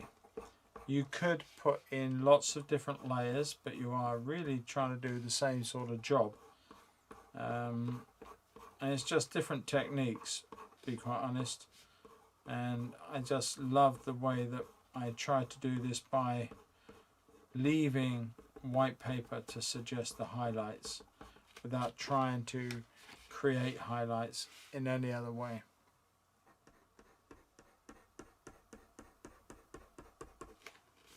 Alright, a few taps more, certainly on here. A few supporting it down through here.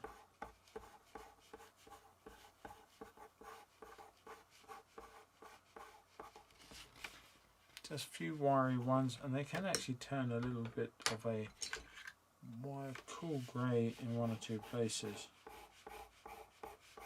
as they turn into the white that's going on beyond this area here. So now we are sort of suggesting lots of hair here, Ben, but really and truly it's all white hair, and all I'm doing is just suggesting a few cool colours in between.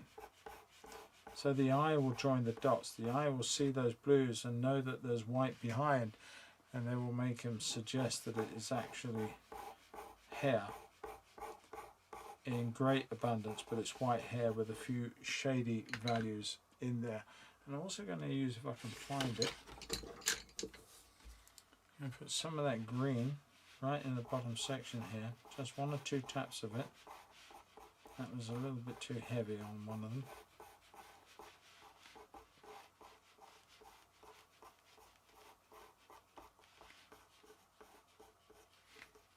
Like so, and then I think I've lost the colour.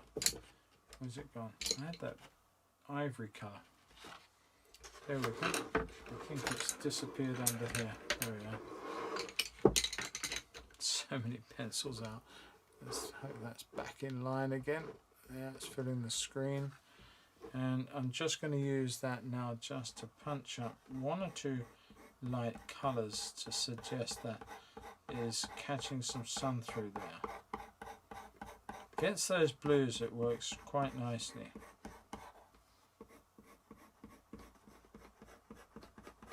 But I haven't had to work too hard for that. is merely a lovely ivory yellow colour on the edge of those blues, and where it touches the blues or works with the blues, it's a lovely sense of brightness on the fur. Right, so you can see that. You may not be able to see it on the screen. Actually, I'm looking at the screen and I can't quite work out what I've done there, but yes, it is there. Okay, now do I need to do any more on here? Bring a few light marks down through here. One or two up in here. Just catching a bit of light up in there as well. Just a little bit of light back in here. Now I'm pressing quite hard before that goes into that lovely blue shadow.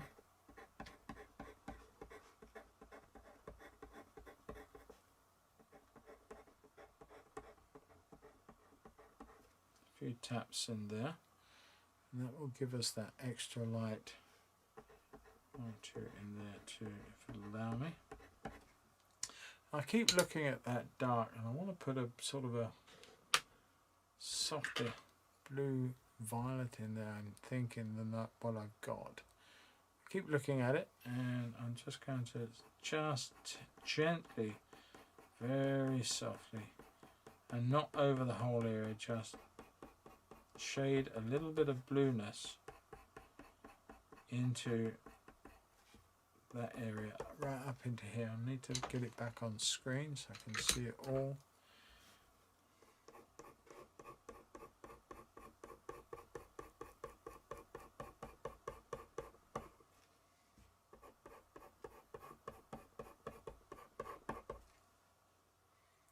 Kept looking at that the other day and felt that that was needed.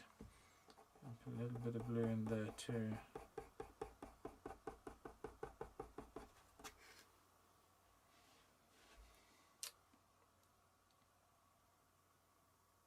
Okay, well, I think I'm done. My arms are aching. I think I'm done. I've had a bit of fun with this. I'm sure there's more I could do. You know, I keep looking at it now and I think, oh, if I put a bit of this there and a bit of that somewhere else, and I just want to put a bit of warmth in here now. I've just seen it. I want to take some of that green back out and put a bit of rich colour in here where this is, and this is what it's all about. This is sort of making little calls, little judgment calls, working in colours and forms to come and end up with a picture that just works for you. And you can look at a picture and you can put it away and you can't see anything wrong with it. You can get it out a month or two later and you think, oh my lord, did I leave it like that? And you have to go back in and create so many more marks because you've seen so many more new things. And that's all part of the painting process. I want to put some more darks in here. Now I've seen them. A few more richer taps.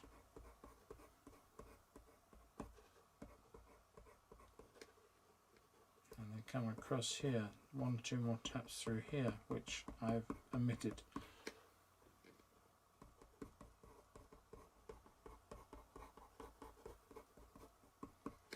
And you can carry on like this. I mean, you're going to see things all the time. But this is sort of putting detail upon detail upon detail. You could paint this tiger in a fraction of the time in oil and in watercolour and come up with equally a pleasing and most beautiful tiger. It won't be in coloured pencil. It won't be in any other medium than the one that you've chosen. But it will be nonetheless the same tiger. And if you put the tones and the values and the marks in the right place, you'll come up with a very, very pleasing tiger. And it's just that this, to me, this medium is a great medium. It's very therapeutic. It's very much a way of passing time and enjoying yourself while you're doing so, and coming up with something that is pleasing, but it will, in my opinion, create the need to create more detail. It's just the fine nature of the product. But that doesn't mean to say there's anything wrong with that. I just like to create the detail.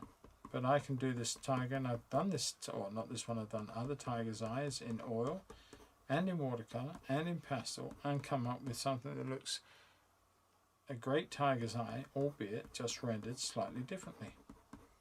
I have different expectations of the medium, and therefore the result of the tiger's eye is somewhat different on each occasion. It's the way I work the medium and the way the medium actually works generally. Come up with a bit more dark through here, a few more taps of colour, strength of colour. I'm using a slightly blunted version because I'm using it almost as clumps, little shadow marks.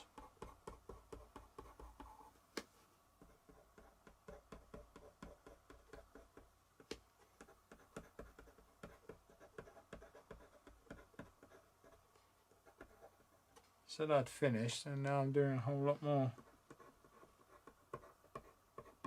The more I do, the more I see. The age-old question, when do you know when you're finished? Just a gut feeling that you have after a long time of painting. I suppose you just get to know when you've done enough. Some people put a painting away for a long length of time before they get it back out and make that judgment. They're not sure. I've had two paintings, one that went for about 4 years, and another one that a lot of people who know me know that has gone on for 20 years, almost 19, just under 20 years before it was completed. And it was because there were issues within it that I could not resolve, and until I could, I just kept moving it from one studio, one room, one home, one painting area to another, until one day I thought, if I don't do something with this, I'm going to lose the canvas completely. Just going to go and I'm going to lose the whole painting. So I finished it, but it took 19 years to do that. Anyway, right, thank you very much everybody for joining me. Excellent, Paul. I really enjoyed watching the progress of this. Wonderful picture. Is it technically a drawing? Very interesting. What you're about to white paper.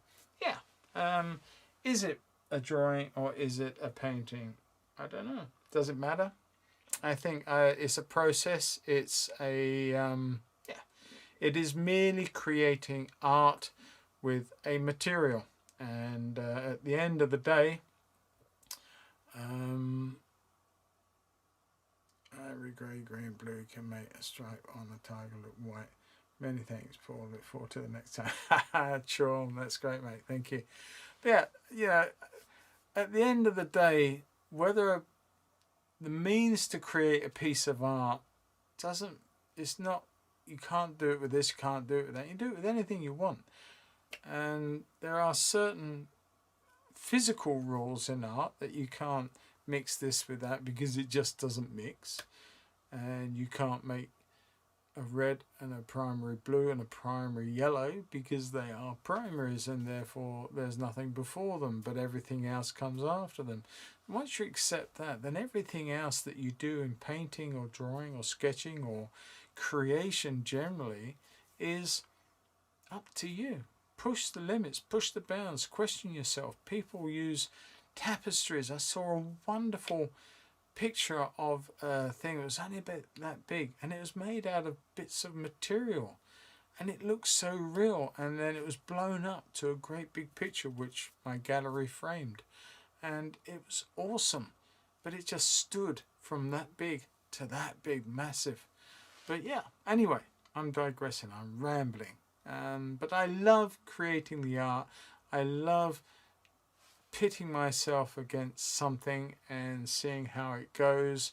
And this picture itself, now what I will do is I will now put the reference material up on my Patreon page, because obviously I've hand drawn this, but there's nothing stopping you taking some mechanical method, whether it's a tracing from the image, or whether you do some trace down, you know, like graphite transfer papers, or whether you hold it up against a glass light or the window of your house and draw around. Doesn't matter how you do that. If you feel confident that you just want to get the image transferred to a piece of paper, by all means, I will put the reference up for you on Patreon. For my Patreons, you will also get the line art and the tonal study, so that you can make a judgment call as to tone, the value of the chroma that you therefore should be using. And if you too want to transfer the image over, you'll have the line art as a patron to be able to do that. So if you're not a patron, you just get a free download on my Patreon site. You haven't got to be a patron for that. Just go on my Patreon, download the original color reference, and you can use that to learn from. But for the others, you get the line art and the tonal drawing as well, and I will put that up with all the others. And Wendy, before you say anything, I have been working on that huge list you gave me. There are a couple missing, but the majority of them are pretty much done as line art, tonal, and everything else. So they will be going up this week at some point. So I didn't want you to think I hadn't done that list. I have been working on it. There's a whole lot on there. I didn't know I'd missed so many, but there you go. So we'll get that sorted out. Yes, I'm not sure what I'm doing next Monday yet. I don't know whether it's going to be a watercolor, an oil. I'm fancy doing an oil. I haven't done one for you guys for a little while. Been a lot of watercolors, and this has been a couple of weeks on this colored pencil.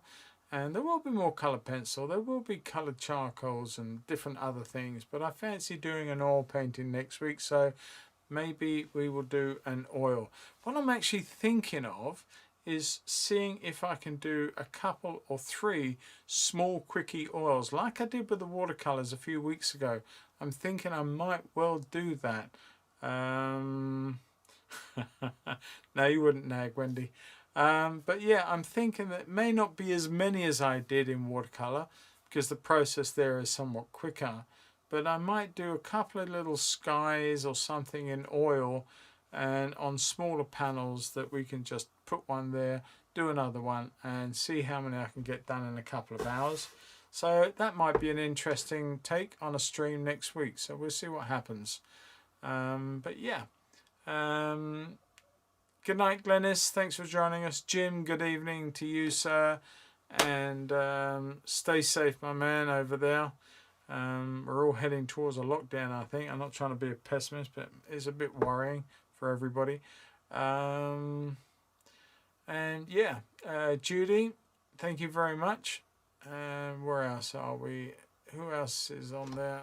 Nelson, are you still with us from the Philippines, or have you gone back to sleep? Oh,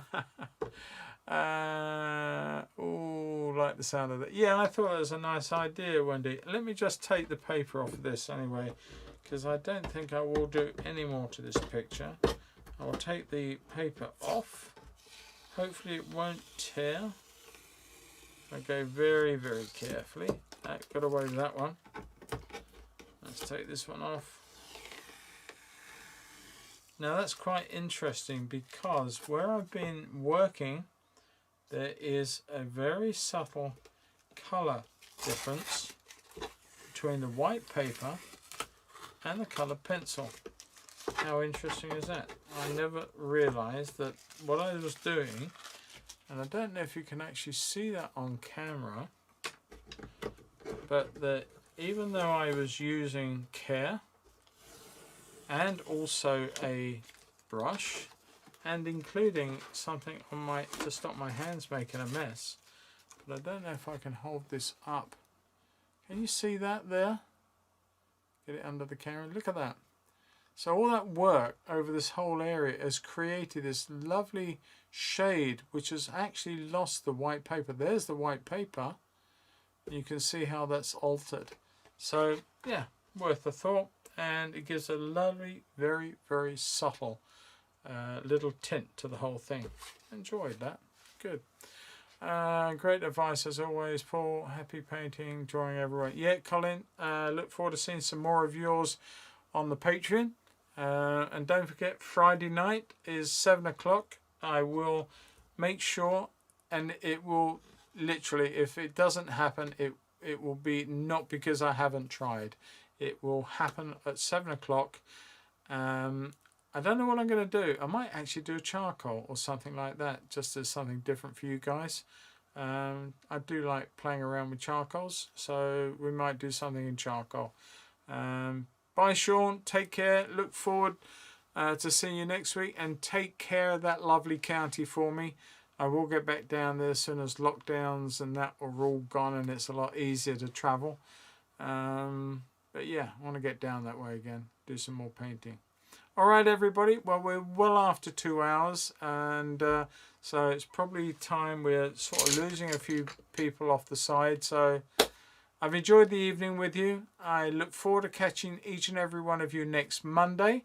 And for my patrons, I look forward to catching you on Friday. And for my students, I will see you on Wednesday. So there you go. All the best, everybody. Happy painting. I'll get this up as soon as I can, and you can download it and have some fun with it yourselves. And yeah, we'll see how you go. So hopefully I'll catch you all very, very soon. Take care, everybody. Bye-bye. I'll leave this on for a few more minutes. There you go. Thank you, Nelson. Now you can have some breakfast, or now you can go back to bed, my friend. But thank you for joining us and taking the trouble to get up so early. Ben, good night, mate. Talk to you soon. Thanks for your help earlier in the week. That was great. Thank you very much. It has made a difference. Thanks, Paul. Colour pencils are very addictive. Bye for now. They certainly are, Wendy. They certainly are. I better sign mine as well, haven't I? That would help. I'm going to put a little signature down here.